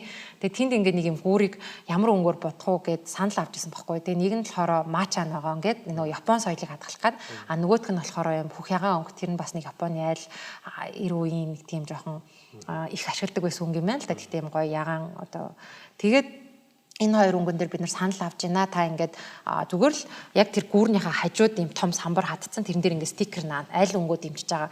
Тэгээ би ингээд тэрийг харчаад гүүр ямар өнгөтэй байх. Тийм чухал юм уу гэсэн чинь тэр өнгө чухал гэхээс илүү иргэд энэ гүүрийн өнгөнд нь оролцоод окей өөрийнх нь дэмцсэн өнгө болчих юм бол амар баярлалаа те гоё ногоон өнгөтэй гэдэг ч юм. Дэмжээгүй өнгө нь босон ч гэсэн би дэмжээгэж болно. Гэхдээ дийлэнх олон энийг дэмцсэн шүү гэдгийг ойлгож аавна гэж байгаа байхгүй. Тэр оролцоог хангаад байгаа чи яг хүн болгон хүсэн зүйлээ авахгүй ч гэсэн аль болох олон хүний хүсэл сонирхлыг дээр нь оролцоог хангаж өгöd байгаа юм байна. Айгүй бага наснаас хүүхдүүдийг за хэдүүлээ гүүрийн ямар өнгөтэй байхыг шийдээ те хаан цэцэрлэг түрээлэн байхыг шийдээ. Тэгээд Америкт бас айгүй хөөрхөн жишээнүүд нөгөө хүүхдүүд сургууль дээр ямар мод тарих сонголтыг хийх. Тэгээ одоо жишээ нь бид нар бол ингээл за мод тарийгээл тэнгууд гараал тарьдаг тэгэнгүүт биологийн хичээл дээр үздэм байнал та хавар өөрөөр төрлийн моднуудыг үзэж байгаа. За та нар саналаа өөрөө аль модыг хэдүүлээ тарих уу гэдэг ч юм уу. Иймэрхүү байдлаар хүүхдүүд бага наснаас юм ардчилсан процессд оролцоод ирдэг. Манайд болохоор нөгөө боловсролын системийн жоохон нөгөө хүүхдүүдийг оролцоог хангадаггүй. Тэгээд би бас нэг сургуулиудыг ийм хийгээс гэж бодсон. Сургуулийн орчноо яаж хүүхдэд илүү ээлтэй болох вэ? Санал аваад үзье. Ингэх юм бол ирээдүйд санал өгдөг ирээд гарч ирнэ. Тэ хотынхоо төлөвлөлт, хотгоныхоо төлөвлөлтөнд оролцдог болно. Тэгээ ерөөсөө саналаа өгөхгүй явж явжснаа дараа нь надад таалагдахгүй байна, надад болохгүй байна гэдэг ч юм уу. Тэ эсвэл нөгөө бусдаасаа тис хөндлөн юм ярьдаг иргэд аягүй болно тийм шүү дээ. Ингээл автобус нөгөө зарим газар чинь ингээ машин замын явууны зам болгоц ирсэн чинь уурлаад байгаа байхгүй. Би машинаа тамир байна. Үгүй наагур чи хүүхэд алах хэрэгтэй гэдэг. Тэр бид нар нэг ойлголт төрөх нэг одоо юм үйлцэлт ирэхийн тулд байнгын оролцоол хоорондоо харилцах хэрэгтэй байна л гэж айгу хараад байгаа. Тийм, яг тийм. Тэрэн дээр бол 100% санал нэг. Тэгээ ер нь ингээд Японд амьдарч байгаад ирээд Монголд ирээд одоо энэ хот төлөвлөлтөөс гадна ер нь ингээ айгу олон ажил төлөвлөсөн ба штэ тий. Энэ дээрээс аль ажлууд дээр таны хувьд хамгийн их ингээд манай улсын хувьд ялангуяа эцэг эхчүүд юуг хамгийн их засгаасаа төрөөсөө хотоосоо шаардах хэрэгтэй яа тэгэхээр айгүй олон юм шаардаад байгаа байхгүй бид нар те. Гэхдээ ер нь хамгийн ойрхон хийж болох зүйлсүүд иргэд бас яаж оролцож болохоор байгаа вэ? Яг саний хэлсэн нөө нэгдсэн төлөлтийн тогтолцоонд шилжээ. Айгүй олон төсөл яриад ах юм, айгүй олон арга хэмжээ яриад ах юм, айгүй олон төлөвлөгөө гаргаад ах юм. Нэг ч асуухгүй тэгснэ. Наадвал төр өөртөө ингээд хоорондоо яриад нэгдээд нэг зүйлээ бид нар дээр авчиад биднээс асуугаач. Бид нар хорооны нэг одоо иргэдийн нийтийн хурал дээр очиод наадхан ч саналаа өгмөр байна гэсэн. Энэ зүйлийг нэлээд шаардах хэрэгтэй. Сая тэрнийгээ дагаад бас нэг хорооны иргэдийн нийтийн хуралдаа оролцдог гэсэн. Тэр оролцоогоо бас иргэд оршин суугч маань өөрсдөө одоо ухамсарлан гэж ярих нь хайшин тий. Тэрэнд идэвхтэй оролцох хэрэгтэй. Тэгэхгүй бол яг хэлж байгаа нөгөө яг таны хэлж байгаа нэг хотхон байхад машин тамиар хүн мэдээж байгаа. Гэхдээ хүүхдтэй тоглолморгаа хүүхдээ аюулгүй алхуулмаар хүмүүс бас байгаа тий. Тэнцэн ингээ хоорондоос ойлголц төрөх хэрэгтэй. Тэгээд оролцоо хангахлаар яг таны хэлж байгаатай адилхан нөгөө өөр юмсыг хандаж эхэлдэг. Хороондоо өөр юмсыг хандна, дүүрэгтэй өөр юмсыг хандна, хоттоо тэгээд өөр юмсыг хандаад эхэлдэг. Тэгэхээр эрсгэр нэг энтэнд хогоо айдаг хүмүүс нь зөөрдөг ч гэдэм үү те. Би чинь бас энэ замыг нь одоо барих чахтан зураг юунд нь бас саналаа өгч гисэн штэ. Миний хүссэн газар ингээд ногоон байгууламж бас хийж гисэн байгаа штэ. Энэ ногоон байгууламжаа би нэг эвтэйхэн бас аваад арчлаад ингээд хайрлж хамгаалъя те. Тэгэхгүй ингээд нэг нь орж ирээд пад гэл нэг тоглоом талбай тавьчаал нэг жилийн дараа тэгэл ментенанс нь байхгүй, менежмент нь байхгүй тэгэл онцгой болчтой шүү дээ. Тэгээ иргэд нь болохоор сөөхн хийх хэрэгтэй юм уу, дүүргэн хийх хэрэгтэй юм уу тэр ойлгомжгүй гэдэг. Тэгэхээр илүү тийм proactive байдлаар өөртөө хорооныхоо хэмжээнд лид аваад манлайлаад ингээ хийх хэрэгтэй гэдэг. Тэрэн дээр бас нэг зүйлийг өөрчлөх хууль эрх зүйн өөрчлөлт байгаад байгаа. Хорооны засаг даргыг хороонд амьдардаг хүнээр л томилооч гэдэг шаардлагыг улс төрийн намуудад тамбаар байна. Одоо тийм шаардлага байдаг үл одоо жишээ нь дүүрэг дээр бол яг нэг оршин суух хаягаар шаардаад идэв шүү дээ. Одоо тэгвэл хамаагүй бас өөр хорооны хүн манай орны дараа болцсон л явж байгаа шүү дээ. Тэнгууд тийм яадаг гэхээр тухайн орчинд ямар асуудал байгааг тэнд амьдэрдэггүй хүн мэдэхгүй байхгүй. Одоо сүүлийн үед миний баярлаад байдаг 2 3 жишээ дээ. Жишээ нь Баян зүрх дүүргийн 26 дугаар хорон дээр хорооны засаг дарга нь хороондоо амьдардаг залуу. Бидний үеийн нэг залуу тий. Хатан баярл. Тэр залуу ингэлгүй хороондоо амьдмаар штэ бид нэг гоё амьдарч болмоор штэ гэж манлайлал тэгээ явж байгаа. Түүнээс өөр газар амьдарчаад тэр хорооны засаг дарга хийж байгаа хүн тэгж манлайлаад олон нийтийн оршин суугчдын дэмжлэгийг авах боломжгүй байхгүй. Манайх болохоор одоо засаг даргыг томилдог болохоор хорон засаг дарга томилдог болохоор ингээд хамаагүй хүмүүс үрж ирчээд тэгээ хурлааж зохион байгуулдаггүй зохиосон ч гэсэн нэг оршин суугчд нь хизээ завтаа яг энэ асуухгүйгээр л өөрийнхөө нэг боломжтой цагаар авчвал 2 хоног юм за нөгөөдөр тэтэн цагт тэнцэнээс хорны хурал зарлана гээл. Тэгээ тэрэн дээр ч одоо хамгийн боломжтой нь одоо гэртээ илүү байдаг өндөр настай хүмүүс ч байт юм уу тийм хүмүүс л орох боломжтой болчиход залуу ажиллаж байгаа хүмүүсаа тийм амжихгүй байхгүй. Тэгэхээр нөгөө Японд жишээ нь яг тийм байт. Хорооны засаг дарга гэдэг хүн нь бол дандаа хорооныхоо оршин суугч л байдаг. Тэгэхээр илүү ингээд нэг баг болж чаддаг гэх юм тийм. Нэг тийм байдлын шинжилэлүүдийг хууль эрх зүйн өөрчлөлтийг бас шаардах хэрэгтэй болов гэж бодож байна. Ялангуяа энэ хорооны засаг даргыг сонгох эрхийг нь оршин суугчд нь олгооч гэсэн энэ зүйлийг бол нэлээд одоо дуу нэгтэйгээр шаардах юм бол бас богино хугацаанд сайжрах боломжтой зүйл болов гэж бодож байна. Тийм шүү дээ. Хороочийг нэг хамгийн жижиг нэгжтэй тэгээд бас ихэнх юмыг бид нар нэг дүүрэг аймгийн хэмжээнд биш хороо сумынхаа түвшинд шийдвэрлэхэд болохоор байгаа байхгүй тий. Тэгээд гэтэл одоо нөгөө ингээд таны хэлдгээр юм дарга нар нь өөртөө нөгөө юм улсын төлөвлөгөөг л биелүүлэх гээл яваад байдаг. Гэтэл тэр доор хорооны иргэд нь уучлаарай бид нар одоо гэрэлгөө сууж ийн те зам нь юм байна гэдэг. Ингээ хорооны бас одоо үйл ажиллагаанд оролцъё гэхээр цаг нь дандаа өдрийн 12 цаг ч гэдэг юм уу те. А тэгээ энэ дээр бас зарим улс орнууд болохоор сургууль эмнэлгийг аяг ашиглах юм байна. Одоо санал авах бол яагаад тэгэхээр сургууль эмнэлэг бол тухайн одоо өрхийн эмнэлэг юм уу эсвэл тухайн хорооны сургууль цэцэрлэг дээр санал авах юу байршуулад одоо нэг хүн нэг өдөр тавьдаг ч юм уу те. Тэгээ аав ээжүүд яг хүүхдээ авах цагаар нь эсвэл өөрчлүүлж байгаа цагаар нь санал асуулга явуулах ч гэдэг юм уу. Тэгэх юм бол айгүйх ирдэг. Тэгээ надад айгүй сонирхолтой бас би Норвегт нэг ууланд авиржсэн бохгүй. Чи энэ ууланд авирахад танд одоо нэг юм хурцлын орнууд ууланд авирахад дандаа зам тавьсан шат тавьсан байдаг шүү дээ. Шатнууд нь цэвэрхэн байна уу? Гэмтрэл бэртэл байгаа нү гэдэг саналыг уулын орой дээр нэг юм ганц модон юм ширээ тавьсан. Тэгээ бах үзэг тавьсан байгаа байхгүй. Тэнд хинч байхгүй. Гэхдээ би одоо хаа байсан Монголоос очисон би тэр газрыг үнэлж болж байгаа байхгүй. Тэгэхээр тэр уулыг хариуцсан одоо байгаль хамгаалагч юм уу тухайн дүүрэг одоо аймгийн захирагч хүн яаж болж гэнэ вэхээр миний саналыг авчиж байгаа байхгүй. Гэтэл би ямар ч уулзалтанд очих шаардлагагүй зүгээр аялж явж байгаа л тэгээ бас нөгөө юм халуун дээр гэдэг штэ тий яг юм хийж явах явцтай хүмүүсээ санал авах одоо гүрийг бутахын өмнө гэдэг ч юм уу айгу үр дүнтэй гэхгүй айгу болоогүй юмны саналыг авчвал тэр нь хизээ шийдэгдэх тий ийм байхаар бас иргэд ялцж оролцдоггүй юм байна гэж бодсон. Тэгээ тухайн мэдрэмж нь хаана байна, тухайн цаг мөчтөд нь санал авах боломж нь байж ивэл тий. Саналаа өгөх боломж нь байж ивэл тэр бас аягүй. Яг л тэгжил ямаа юм халуун дээр ингээл тий. Ер нь та олон жил Японд амьдарсан. Японд ингээ иргэдийн оролцоо хэрвээ бид нар ингээл харахад айгуу гоё хүмүүс шүү дээ тий. Найс одоо ингээл Герман Германыг харахаар ингээ эсэргүү хүмүүс байдаг байхгүй дандаа бослог гаргаж идэг. Тэг ер нь Азийн орнуудад бас иргэдийн оролцоо ямар төвшөнд идэв вэ? Тийм яг би ч бас 10 хэдэн жил Японд ажиллаж амьдарч байсан, сурч байсан бас тэгээд яг хорооны иргэдийн нийтийн орол моролдоос нэлээд явдаг байсан. Энэ хүмүүс ер нь яаж энэ улс хөгжөөд ийн гэж бодоод мэдээж тийм лаг сайд ч юм уу те лаг нам нь гарч ирээд энэ нэг бүх нийгмийн асуудлыг шийдэх боломжгүй шүү дээ. Таны хэлснээр яг нөгөө хороондоо шийдэх асуудлууд баг нийгмийн нийт асуудлын баг 50-60% нэт. Баг тийм шүү. Тэгэхээр нөгөө хороонд нь шийдэх боломжийг нь л олох хэрэгтэй. Тэгээд тэрэн дээр нь бас төсөв аягүйх тавьдаг. Тэрнийг нь иргэд өөрсдөө бас нөгөө сөөхийн төлбөрч гэдэг юм уу те тэр төлбөрөөр бас хийдэг. Сая бас нэг Монголд боломж нь нэгдэж байгаа. Тэр аж ахуйн нэгжийн орлого албан тэр 1% гэдэг байгаа шүү дээ. Бүх хотгонуудад л нэг одоо дэлгүүр ч юм уу нэг үйлчлэгийн газар байгаа те. Тэр эдмийн бас борлуулалтын орлогыг 1%-аар хөнгөлүүлэх боломжтой учраас оршин суугчтайгаа ярьж хагаад за та нар дандаа манай дэлгүүрт орж ирдэг. Налуу зам байхгүй энийг хийх гэсэн та нар дэмжиж ивэл бид нар энийг хийгээд дотроо хөнгөлүүлэх ч гэдэг юм уу те. Тийм боломжууд бас нэгдээд байгаа. Тэгээ Японууд яг бодтой жишгээр ярих юм бол одоо хог хаях цагаа хорооны иргэд нь өөрсдөө хоорондоо ярьж байгаа шийдчихдэг. Японууд ч нөгөө reuse, recycle гэдэг reduce гэсэн одоо 3R гэж ярьдаг те. Тэрнийг айгүй их одоо хорооныхоо төвшөнд хэрэгжүүлдэг. Төр нь бол тэрэн дээр нэг оролцоод байгаа юм байхгүй. Тэгвэл нөгөө Шил Азигаа нэг өдөр хайна. Бусад одоо хогнуудынхаа нэг өдөр хайна. Том хэмжээний хог байх юм бол хайна. Аж ахуйн нэгж байгууллагууд байх юм бол мэдээж өдөр болгон хаях хэрэгтэй учраас тэр нь бас нэг тусдаа байдаг ч юм уу те. Тэгвэл хоорондоо тохироод за нөгөө Шил Аз бол яг нөгөө муур хулгана идэхгүй болохоор хизээж хайж болно те. Тэнгууд нөгөө яг хоол хүнсч гэдэг юм уу тийм нойтон хог гэж ярьдаг. Тэр нь ингээд хоёдаг цагаа орой тавьчихлаар шөнө золбин нохоо муур хурж ирээд ингээд амтын цогш идэ ингээд задлаад хайчт юм байна. Тэгэл тэр хороол мохоо болно шүү дээ.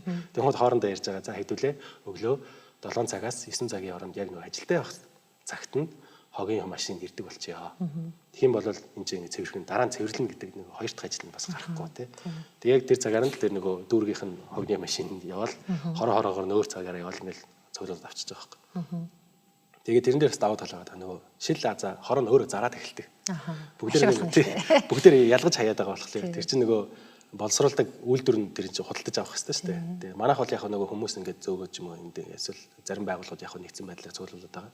Уг нь энийг хорон дээр шийдэх боломжтой. Хороогоор ярьж байгаа л за манай сөөхийн төлбөр сардаа 50,000 төгрөг байдаг байлаа гэж бодоход за хэдүүлээ Шил Аза ангилж хаяад тэрнийгээ одоо худалдаж авдаг газар зарах юм бол хэдэн төгрөгийн орлого болох нэ гэж бас харьцуулж байгаа тийм нэг модель гаргаж хагаад тэгээд тэгвэл манай сөөхийн төлбөр 40,000 төгрөг болж болох юм байна шүү дээ ч юм уу.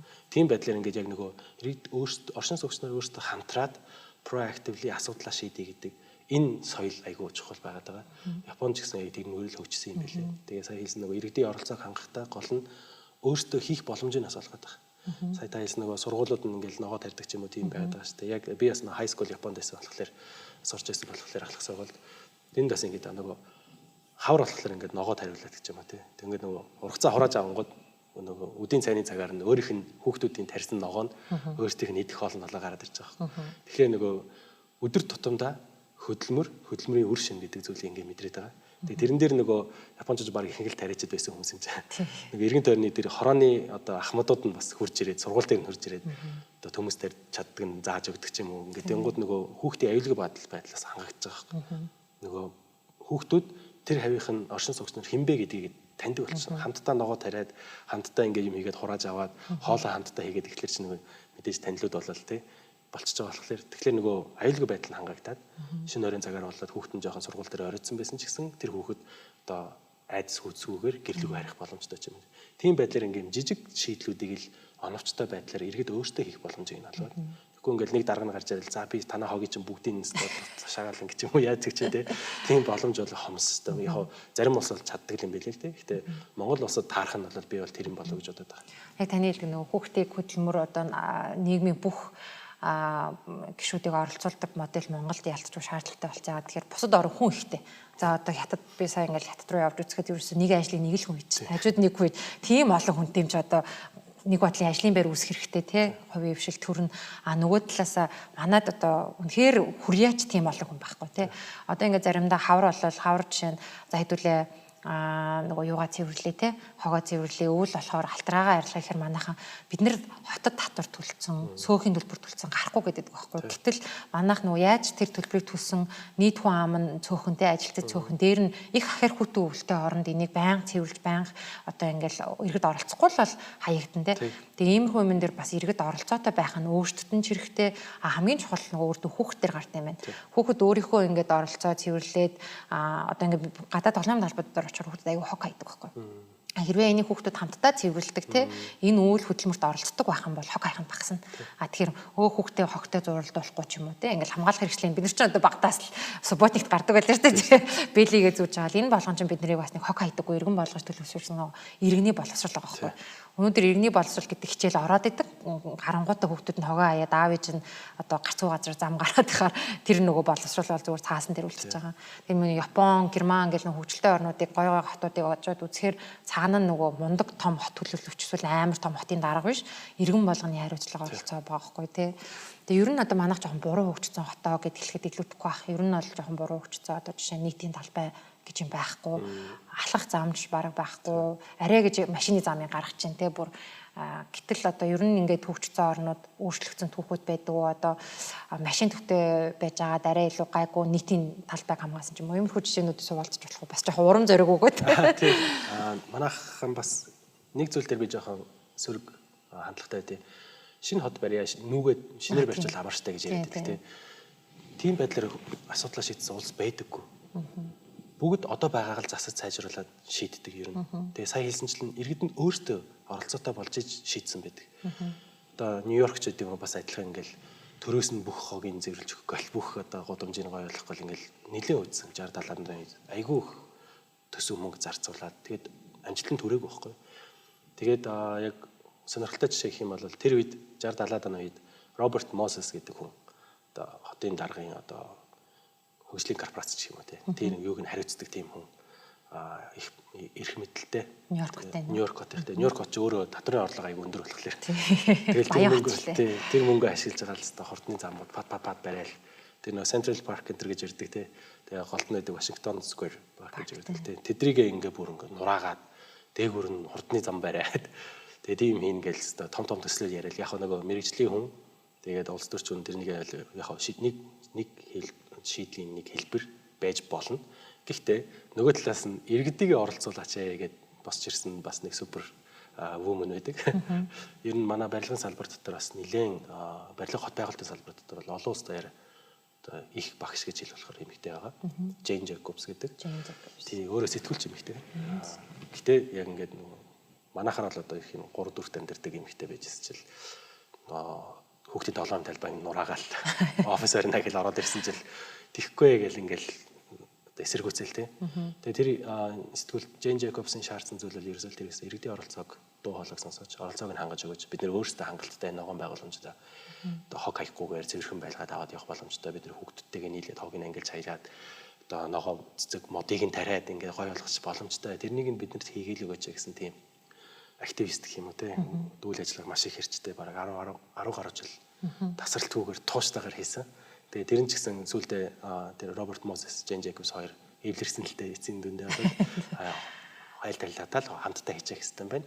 Бүгдээрээ гар бариад эв нэгдэлтэйгээр л энэ Нью-Йорк хотын төвчрөл утаа гэдэг зүйл гэдэг шийдэх юм байна гэсэн тийм гарч ирсэн. Тэгээд сонирхолтой жишээ нь ингээд жишээ санийс нэг Washington Square-ыг нураагаад хурдны зам барина гэдэг. Аюу гой парк байдаг шүү дээ бүр хийл. Кинонд дэр аяг их гардаг шүү дээ гэсэн тийм. Романтик кинонд гол болдог газар шүү дээ. Бүхэл одоо гол дүрийн хосууд тэнцэл болчихсон шүү дээ. Одоо сонсогч маань ингээд төсөлж байгаа нэг тийм том арк байдаг. Тэгээд яг аркны цаана ингээ амар том хот бужигнаад аркны наад хэсэг нь юм гоё ногоон байгууламжтай 50 парк байдаг тийм. Тэр юу нураана гэд очиод тууз ажиллах эслэгээд улаан өнгийн тооц гаргаж нөгөө манай ч гэсэн тэгдэж шүү дээ. Дараа нь очиод тооц ажилдаг. Тооц ажиллах эслэгээд тасалсан чинь тэнд орчинд нь амьдэрдэг, хүүхдэд тоглолдог ээжүүд нарыг Jane Jacobs цуглуулж агаад хагасаа өдөр нь очингуудаа тууз уях яслал гэж. Эсэргээрээ. Оршин суугчид хүүхдүүд ээж нар бид нар зам хөсөхгүй байна. Нөгөө талд нэг ирчүүд нь очиог гэж байгаа. Ягаад гэхээр ирчүүд нь машинтай. Замаа хөсөд байгаа тий. Аав нар нь болохоор үгүй зогсоол барья.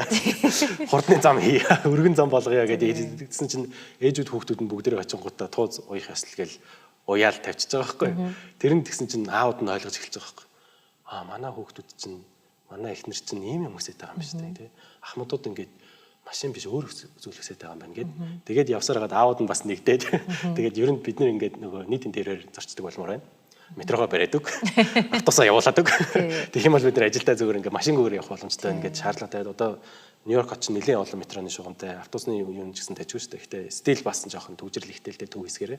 Гэхдээ нөгөө нэг яг оршин суугч ихтэй гэх юм уу те. Офис багтаа газар дээр бол бас харцангуй гайгүй яг 20 минутын хот концепт шиг ингээд яг амьдрахад таатай орчныг бүрдүүлж чадчихад байгаа.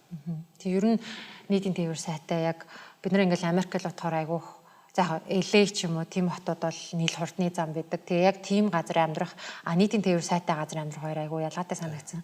Би яг нөгөө ингээд зүгээр яг сонирхолтой ярихад нөгөө Калифорни мууч чинь амар гоё мууч юм шиг айгүй машин төвтэй. Гэлүүрсэн машинг бол явдаггүй. Нью-Йорк болохоор машин унахгүй амьдарч болдог. Яагаад тэгэхээр бүх юм руугаа ингээд нөгөө subway гэдэг газар доорх одоо чи юу юм бэ? Метро юм биш та газар доорх метрогоороо явцдаг. Тэгээ ингээд явж байхад ер нь одоо амьдрын чанарын хувьд болохоор мэдээж ингээд хувийн машинтай хаа амар тухтай юм шиг боловч тэрний чин зардал гэж амар их юм байгаа байхгүй. Даатгал за ингээд байнгын үзлэг онцлогоо за тэгээд хүүхдтэй хүмүүс бол заавалчгүй нөгөө хүүхдийн суудал тавих хэрэгтэй. Тэгэл энэ болгон чинь ингээд хүний амьдрал нэмэлт юмнууд болоод нийтийн тээвэртэй газар сайхан тэргэнд нь одоо суулгаал явуулчихдаг ч юм уу тий. Тэгээ нөгөө нэг Америкийг бол бид нараас нөгөө айгуу гоё гэж бодоод байдаг. Яг амьдраад үсэх юм бол энэ хот төлөвлөлтийн алдаанууд айгуу харагдчихдаг тий. Америк бол хот төлөвлөлтөөр ихэнх хотууд нь алдсан. Сая хэлсэн Портланд л одоо хамгийн одоо жишг хот нь болоод байгаа. Портланд яг нийтийн тээвэртээс өөрчлөгдсөн. Тэгээ Портланд яагаад тийм болсон бэ гэхээр нөгөө IT компаниуд их байдаг. Машин үйлдвэрлэл, сэлбэг үйлдвэрлэл байхгүй болохоор тийм нэг ажиллаж байгаа хүмүүс нөгөө бид нар нэг машин зам бариад бидний орлого бол нэмэгдэхгүй байна. Эсвэргээр бид нөгөө хэмнэх буюу нийтийн тээврийгээ шилжээд офис руугаа хэдэн цагч байсан хамаагүй автобусанд таатай яваад очиж болдог. Тэгээ нийтийн тээвэр нь 24 цаг ажилладаг. Тийм байх юм бол ялангуяа IT ч юм уу бүтээл салбарын хэмжээ нэг цаг наргүй тогтмол цаггүй ажилладаг болохоор үйлдвэрийн хэмжээ эсрэгээр нөгөө 8-аас 5 цагийн хооронд ч юм тийм байдаг. Тэгээ тэр нөгөө лайфстайл амьдралын одоо хэм маягтай таарсан байдлаар хотоо өөрчлөх хэрэгтэй гэдэг 2008 оноос шахуу 20 minute city концептыг гаргаж ирээд тэгээд тэрнийг хөгжүүлээд яваад Америкт одоо хамгийн амьдрахад таатай хотуудын нэг нь Портланд гэсэн чинь тийм болцсон чинь одоо их юм Amazon ч гэдэм үү тийм компаниуд нөгөө гоё том компаниуд чинь гоё хотод офис нь байхлаар илүү тааланттай хүмүүс цугладаг гэсэн тийм хот төлтийн салбарын бас тийм судалгаа байдیں۔ Гэсэн чинь тэрнийг харчаад ингээд гоё болсон хот дээр очиод том офис барих гэдэг. Гэсэн чинь Портландыг битээр гэдэг. Бид хоттой ингээд байлгаж яваарэ гэдэг. 20 мянган хүн хурж ирээд ийм богино хугацаанд бол наадах чинь бид нэг хэрэгцээг нь хангаж чадахгүй. Хөгжиж амжихгүй. Тийм болохоор үе шаттайгаар ирээч гэдэг юм тийм. Тийм байдлаар ингээд нөгөө хотын эсрэгээр оршин суугчтайгаа нийлээд том корпорацуудтай ингээд негошиашн хийгээд ингээд зөвшөлтслийгээд байгаа байхгүй. Тэрэн дээр яагаад ингэсэн чинь би бас ингээд гогод тэгээд үйлдвэр ирнэ, офис ирнэ, ажил ирнэ, тий ажлын байр нэмэгдэн хэрэгтэй юм шүү гэсэн чинь яг л тэр нөгөө хэрэгцээг нь хангаж чадахгүй хот нь хангалттай хурд хөгжиж байгаа. Хот гэдэг чинь өөрөө төрийн байгууллага, бюрократ буюу ингээд маш олон удаж юм хийгддэг. Тэгсэн чинь зарим нь нөгөө ингээд юу яа гэм бэлээ. Манай хотод орж ирэх гэж байгаа бол тийм хэмжээний мөнгө нэмж төлөөд тэрийг чинь бид нар энийг нь одоо тий нэмж одоо автобусын шугам дээр тийм үү тийшээ гэрэлтүүлэг нэмэх юм уу шугам татахтай ашиглая тэгжиж та нар орж иргээд гэж байгаа хгүй тэр аюу зөв бодлого болчихоо яа тэр нөгөө бас Amazon ч Нью-Йоркт илүү нэг том офисоо барих гад 20 мянган ажлын байр гээд тэгээ нөгөө Нью-Йоркоос гарсан эртний төлөөлөгчд нь эсэргүүцээд бизнесийнхэн болохоор та нар ч одоо яасан сони ингээд иргэд нь болохоор бид нар одоо багтахгүй байна үл хөдлөлийн үн аягүй өстэй юм байна. За Европын хотууд болохоор нөгөө хотын төвийн түүхэн барилгуудыг Airbnb-гээр ашиглах зөвшөөрдөг. Яагаад гэсэн чинь тэр авийг ингээ бүгдийн том корпорацууд худалдаж аваад жижиг Airbnb болгоод тавьчаар тэр хавьд хүн амьдрах боломжгүй болоод одоо Барселона хотын оршин суугч зарим гомдол гаргасан байхгүй ингээд хөршгөө болцсон. Хажууд ингээд нэг 7 хоноор хүмүүс ирээл явдаг юм байхаар чинь бас нөгөө хүн ингээд нэг төр байгаа газартаа хандах өөр оршин суугчгүй болох. Одоо манайхаар ярих юм бол хотын одоо 40 мянгатын төв хэсэг ч юм уу талбай тавьсан хуучны баг тойрон барилгууд маш их туризмын байраар ашиглагддаг. Гэтэл тэрнээс болоод бас нөгөө тэнд ч яг эзэн байхгүй болчих жоохгүй те хог ихтэй нөгөө оршин суугчдын хуралдаа ирдэггүй ийм байдал үүсэ. Тэгэхээр бас ийм төрөөс тодорхой хэмжээнд зохицуулт хийгдэг чи иргэдийн үйл хөдлөлийн үнийг хамгаалж гин иргэдийн оролцоог хангаж өгч гин те манайх бас жоохон ийм иргэдийн оролцоогүй одоо нөгөө социалист орны онцлог юм болоо би бас тэрийг танаас асуух гээд нөгөө иргэд хот төлөвлөлтөнд оролцож сайн мэдэхгүй тэгээд хот нь оролцуулчих бас нэг мэдэхгүй энэ ер нь бусад орнд бас ажиглагддаг. Нөө социалистаас бас болоогүй. Японч гэсэн бас адилхан яг тийм топ даун буюу одоо дарга төвтэй, яам төвтэй, төр төвтэй байсан. Тэгэл бас тэрэн дээр нэг асуудлуудаа шийдэж чадахгүй байна гэл дундаа уулзсан оршин суугчид л асуудал шийдэж чадах юм байна. Дарга нар бол тэрнийг нь саппорт буюу дэмжиж ажиллах юм бол бага зардлаар үр дүнг богино хугацаанд гарах боломжтой гэдгийг ойлгосон. Тэгээд ер нь дэлхийн нийтээр энэ чиглэл рүү шилжиж эхэлсэн сүүлийн 30-аад жил. Одоо Таиланд ч гэдэм үү одоо яг developing country манайхтай адилхан хөгжиж байгаа улсууд ч гэсэн одоо тэрнийг анх удаага анзаараад нэр Японууд ч нэг хурдны зам бариад асуудлаа шийдээгүй юм байна. Иргэдийн оролцоогоор шийдсэн байна гэдэг зүйл рүү шилжиж багаар шилжиж байгаа. Тэгээ бид нар ч гэсэн яг тэр чиглэл рүү бас явах хэрэгтэй. Тэр бас нэг амар удаагүй л энэ те. Бусад орнууд ч гэсэн Азийн орнуудаар яваад тэр бас мэдэгдэж шүү дээ. Амар ингээм машин төвтэй хүн явууны замгүй ч юм уу те. Тэрийн орнууд ч гэсэн өөрчлөгдөд. Би бас танаас нэг юм асуух гэжсэн энэ нөгөө одоо ингээд Өмчингээ манах чи юм амар гой төлөвлөлтөй хотеллаа штэ тий 500 мянган хүний одоо ингээд сүүлийн үед залуу хүмүүс орон сууц худалдаж авч байна. Ингээ хамаг мөнгөөр хөрөнгө оруулалт хийгээд тэг ингээ авсан чин зарж байгаа компани бид нар хажуудаа усын сургууль төлөвлөсөн, усын цэцэрлэг төлөвлөсөн ингээ зарчдаг. Орсны дараа нөгөөх нь нэг бол үйлчлэгийн төв болдог, эсвэл баригдахгүй, эсвэл одоо чинь манай жишээн дээр бол спорт төвтэй гэж хэлснээр тэр спорт төвийн зарсан гэж байгаа байхгүй юу. Тэр би тэрийг ашиглах боломжгүй болчихж байгаа.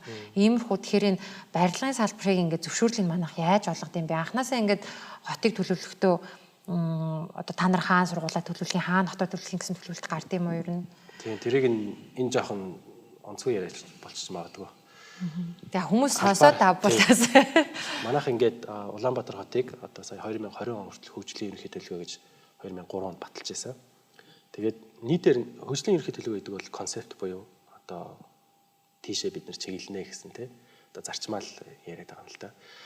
Тэнгууд бодлогын бичиг баримт яваад байгаа. Тэрнийхэн доор нь хэсэгчлэн төлөвлөгөөгээд яг хаана зам байх юм, хаана барилга байх юм, иргэдийн оролцоог яг яаж хангах юм гэдгийг зохиох хэрэгтэй. 47 төлөвлөгөө зохиох хэрэгтэй байсан. Гэхдээ бид нар их тойрог дотор тэрийг нэг ч удаа зохиохгүй. Тэрний шалтгаан нь болохоор төлөвлөгөө байхгүй газар дарга юу барих үгүйг шийддэг болдог байхгүй. Төлөвлөгөө байх юм бол энэ төлөвлөгөөний хувьд байгаа ажлаа хийхгүй ш. Тэгээд эсэргүүцэл гарч болно шүү дээ. Тэр эрхийг нь бүр ингээд албаар хааж агаад өөрийнхөө гарын өсгөр шийдэх гэдэг байгаа байхгүй. Энд 5 давхар байшин барих юм уу 10 давхар байшин барих юм уу гэдгийг нь ерөнхий архитектор нь шийдээд байдаг гэсэн. Нэг л хүн шийтгэн төштэй тий. Тэгээ тэрийн болохоор чинь тэр хүн чинь тэгэл бизнесийн бол ажлаа хурдан явуулахын тулд тэр хүнтэй л ярих шүү дээ. Оршин суугчтай хязгаарч ярихгүй байхгүй. Тийм шүү дээ. Бизнесийн ч гэсэн одоо яг үнийг хэлэхэд хаана юм барьж болох юм гэдгийг мэдэхгүй юм биш үү тий. Тэрний газар аваад барьсан чинь наар газар чи одоо жигж байгаа шүү дээ. Зөвшөөрлөгч олохгүй гэдэл бизнес чохорж байгаа, иргэд чохорж байгаа тий. Тэгэхээр нөгөө төлөвлөгөө албаар төлөвлөгөө байхгүйгээр гарын өсвөр даргын гар өсөг гэдэг манайхан айгуу зурх дуртай. Тийм шүү дээ. Даргын гар өсөг гэдэг юм руу л ингээд албаар ингээд аваач одоо албаар ч юм уу яасан ч мэдэхгүй. Би бол тэгэж хардж байгаа. Энэ бол албаар байсан. 20 30 жил тэр төлөвлөгөө зохиогоогүй гэдэг чинь одоо албаар л гэсэн үг үстэй тий. Тэр чинь эрх мэдлийг аягүй төвлөрүүлээд шүү дээ. Өөрөө эрх мэдэл авах гэдэг байхгүй. Тэгэд нөгөө газрын албаны дарганаас адилхан. Тэгэл байж байгаа л чи ингээл би ингээд өндөр байшин бариад нэг өөр зориулт төр орон сууц биш өөр зориулт төр юм хийн гот нь. За тэгэл нэг ярьж байгаа л зохицуулчдаг. Өөрчилчдэг тий. Сургуулийн захирлууд нь өөртөө хүртэл газрын албан дээр очиод сургуулийн хашаан дотор газрыг зарсан шүү дээ бүгдээрээ. Манай тийм тухайд амар их айгүй их байгаа байхгүй. Тэгэхээр нөгөө төлөвлөгөө байхгүй болохоор тэрийгэ бариад шаардах боломж үүсэхгүй байхгүй. Тэгэл нэг хүнтэй л ярих болчиход байгаа. Тэгэхээр нөгөө төлөвлөгөөн дээр шилжиж явах хэрэгтэй. Тэгээ сая хэлжсэн дарга төвтэй байгаа гэдэг зүйл нь бас нэг барилгын салбар дээр хот байгуулалтын салбар дээр алдаа байгаа. Барилгын зураг зурлаа. Одоо налуу завн байна уу? Одоо хангалттай одоо хүн таатай зорчих боломжтой байна уу гэдэг шалгадаг одоо ажлын зохион байгуулдаг нь барилгын хөгжлийн төв гэдэг байгууллага. Төр ганцаараа. Тэгээ төрийн байгууллага. Төрийн байгууллага. Одоо орон нутгийн өмчт үйлдвэрлэлийн газар гэдэг юу статусаар явдаг. Тэгээ тэд нар л нэг шалгах хэрэгтэй юм шиг. Тэгээд за барилга барьлаа. Орон сууц угсралтын компаниудаас барилгын компаниуд аягүй олон байгаа шүү дээ. Барьж гинэ гэд. Тэрнийх нь чанартай өвөгийн шалгах нь улсын комисс. Тэгээд улсын комисс бас өөртөө шалгах хэрэгтэй юм шиг суучих. Тэгээд улсын комисс шалгаж ижил нөгөө үйл хөдлөлийн гэрчлэгээ гарна шүү дээ. Тэгээд төр нь өөрөө энэ хоёр дээр ингээд боотл нэг болчиход байгаа. Өөртөө өөртөө төлөвлөж байгаа байхгүй. Тэгсэн хэрнээ өөртөө хянаж шалгасан мөртлөө хариуцлага хүлээдэггүй. Одоо ингээд 100 болоо бороо орохлоор ингээд нархан хотхны тэр явчих юм ингээд бохир нь халиад доор гараажууд нь ингээд усан дүүрээд айлуудын үнэтэйг авсан машинууд ингээд живээл тий. Тэгээд тэр орон сууц чинь бас ингээд суурн ингээд нороод ахлаар чинь үйл хөдлөлийн үнэлэмж нь ч гэсэн нөлөөлнө шүү дээ тий. Тэнгууд зураг төслийн шалгасан хүмүүс барилгын чанартай үгийн шалгасан төрийн хүмүүс нь хариуцлага хүлээдэггүй. Одоо тэгээд тэр хүмүүсийг ямар ч хариуцлага авахгүй. Тийм. Нэг ч тийм хариуцлага хүлээсэн тогтолцоо байхгүй шүү дээ. Тэгэл очиод барилгын компанитайгаа уулз та нар. зураг зурсан компанид агуулж гэдэг. Тэгвэл шалгаж яах. Тийм шалгахгүй. Шалгачаад хариуцлага хүлээхгүй бол тэр юу хийгээд байгаа юм тийм ч тийм. Тэр хүн чинь хамгийн гол юм хідэн байшин дээр алдаа гарах нь бид нар мэдэхгүй шүү дээ. Нэг барилгын компани нэг удаа алдаа гарлаа гэхэд тэрийг хян шалгадаг хүн хөөе та нар юм алдаатай ингээ буцаахан бол яхаа тэр барилгын компани хариуцлага нэмэгдэн. Тэгэхээр төр ерөөсөө би одоо жишээ нь би орон сууц худалдаж авлаа гэдэг чинь усын комиссийн бичиг аавна гэдэг чинь өөрөө төр хянаад шалгаад наад үл хөдлөгчин одоо Монгол улсын барилгын стандартын дагуу тий 60 жил 100 жилийн баталгаа гэдэг одоо насан туршийнхаа хөдөлгөөн ганц хөрөнгөийг авсан чинь баталгаа өгсөн ер нь хариуцлага хүлээхгүй байхгүй. Тэгэхээр олон улсад энэ Оросууд ийм байсан. Тэгээ бид нар хуулаад авцсан. Тэгээ Оросууд тэрнийхээ буруу байна гэж болцсон байхгүй. Тэгсэн чинь манайх Орос тийм байсан шүү дээ. Нөгөө тэр үедээ сурч байсан хүмүүс нь ч тийм үү. Заавал байх хэвээр, заавал дарга шалгах хэвээр. Тэгээд бодлыг болоо суучдаг. Хамгийн одоо онцгой жишээ гэх юм бол хүүхдийн тоглоомын талбайны зургийг зурчаад тэгээ барилгын хөгжлийн төв дээр очиад за та нарын зохион байгуулаад чанартай үг ингээд мэрэгжлийн хүмүүсийн шалгуулад өгөө гэсэн чинь тэрийг шалгах гэж 4 сар болж байгаа. Орос улсад барьж байгаа барилгын компаниуд ингээд барилга барьчаад за улсын комисс ирээд шалгаад өгөө гэхлээр очрон 6 сар. Энэ бүх зардал чинь бүгд метр квадратын үнээр нэмэгдэж байгаа байхгүй. Тэр бизнес чинь зогсоол байгаа бол бизнес зогсоол байгаа тэгэл нэмэгдэж байгаа гэсэн үг шүү дээ. Тэгэхээр энэ төр ингээ өөрөө оролцдог зүйлүүдийг болох хэвээр. Төр юу хийх хэвээр гэхэлэр бүртгэлээ хийх хэвээр. Хин зургийн зурсан, хин инженерийн тооцоог нь хийсэн, хин барилгыг барьсан, хин арматурын зангидсан, бетоныг хин зутгсан ингээ тийм. Энэ мэдээллийг зөвөр ил тод болгоод өгөх юм бол аяндаа энэ манай салбарын мэрэгжлийнх маань өөрсдөө чанартай ажиллаад өөр дээр нь ягаад гэвэл хариуцлага ирэх гэдэг учраас би тэгвэл ийм налуу замгүй байшин орон сууц би зурч чадахгүй гэд захиалагчтай хэлнэ шүү дээ. Үгүй би ийм чанаргүй арматуртай ийм байшин бол би барьж чадахгүй. Энэ бүгдийг би хийж чадахгүй гэд мэрэгжлийн хариуцлага нь хөөж ирэх байхгүй. Бас нэр хүндийн асуудал ярьж чадсан шүү дээ тий. Бүртгэл нь өөрийнх нь нэр нь яваад байгаа юм чинь тий. Тэгэхээр ийм тогтолцоогоо бид нар шилжих хэрэгтэй. Аль болох нөгөө иргэдийн оролцоо буюу гэж ярьсан шиг энэ аж ахуйн нэгжүүд мэрэгжлийн энэ холбоотуудын оролцоог нь бас адилхан ингэж чөлөөлж өгөөд өөрсдөө нэг хариуцлага нөгөөд явуулах юм бол өөрсдөө чанарчаад стандарт дэвшлээд тэгээд энэ нэг давуу талтай орлого нэмэгддэг байхгүй. Одоо тэр бүх 4 сар хүлээгээ зогсож байгаа 6 сар хүлээгээ зогсож байгаа тэр зардлыг чинь ингээд уг нь бол ажилчтай цалин болгоод тавьчмаар шүү дээ. Тийм шүү дээ. Барилга хурдан дуусах гэсэн манай барилга салбарын чинь ганц л юм өсдөг тий. Тэгэхээр тэр одоо юугаар ингээд барилгачдын цалин нэмэгдэх байхгүй. Эргээд нөгөө залуу одоо би бол нөгөө залуу хүний үднэс л яриад тань л да эсвэл бага насны хүүхдтэй хүний хувьд бол орон сууцнд орох зүгээр маш их хэцүү асуудал. Тэгээ нэг орон сууцнд орчоод одоо чинь би ингээд айгуу санаа зовдөг байхгүй одоо манай байрнаас ямар асуудал гарч ирэх болов гэлтэй. Ямар асуудал гарч ирэх болоо тэгээд одоо би хин нэг хүнд итгэх хэрэгтэй шүү дээ. Одоо чинь эмнэлгийн салбар дээр очоод бид нар яадаг вэ гэхээр хэрвээ ийм ч ямар нэг алдаа гарах юм бол манайх чинь эмнэлгийн салбар дээр хариуцлага маш өндөр. Одоо ингээд шоронд орж байна тий. Лицензээ алдаж байна. Багш нар дээр бол хариуцлага маш өндөр. Гэтэл ингээд хүүхдийн одоо нөгөө тоглоомын талбай дээр осол гэмтэл гартлаа гэж хариуцлага хүлээх хүн байхгүй. За хүүхөө сургуульд явах зам дээрээ ямар нэгэн байдлаар автозамын осол өртлөө гэхэд би хинт хариуцлага тооцсон бэ тий. Хинч хариуцлага хүлээдэггүй юм системд ч одоо би орон сууц худалдаж авах хүүхдээ одоо ямар сургуульд явуулах уу тий. Энийг ингээ харахаар залуу хүний хувьд бол хэтэрхий өндөр эрсдэлтэй болчихж байгаа байхгүй тий. Тэгэхээр бүх эрсдлийг ер нь иргэд үүрэл төрч хариуцлагагүй нөгөө барилгын компаниуд бол яг хариуцлага хүлээсэн тохиолдол манай бас айгүй цөөх шүү дээ. Би л сонсож байгаагүй. Тэгвэл ерөөсөө нэг юм яг нөгөө хойлоо жоохон улс төр ярьдаг юм шиг гэхдээ иргэд энийг мэдэх хэрэгтэй байхгүй. Би яагаад тэр энийг мэдмээр байсан байхгүй. Одоо жишээ нь би надад одоо жишээ нь юм зарж байгаа хүн. За одоо яг миний мэддэг жишээ нэг хотхон бол гаднаа улсын Кембрижийн сургуультай гэдэг ингээд зарсан. Улсын Кембрижийн сургууль. Тэгээ улсын Кембрижийг байгуулахын тулд Кембрижийн нэг улсын сургууль чинь бусад энгийн одоо улсын сургуулиас 13 дахин илүү өртөг. Тэр нэг хүүхдэд оног хувьсах зардал 13 дахин өндөр байдаг байхгүй. Тэр нь шудраг бус болчихж штэ. Хэний хүүхдэнд тийм сургуульд яв, хэний хүүхдэнд энгийн сургуульд явж байгаа ингээд. Тэгэнгүүт нөгөө 3 сургууль байгуулчаад ер нь цаашдаа манай улс бол ингэж төрийн өмчт Кембрижийг байгуулах нь төсөвт даралт маш өндөртэй. Тэгээд нөө тэгш бас байдлыг нэмэгдүүлэх юм байна гэд Азийн хөгжлийн банкны судалгаа хийж өгсөн юм бэл. Тэнгүүд тэрнээс хойш ер нь анзаарсан бол ер нь айгу багассан. Гэтэл тэнд барилгын компани амлалт өгöd байгаа байхгүй.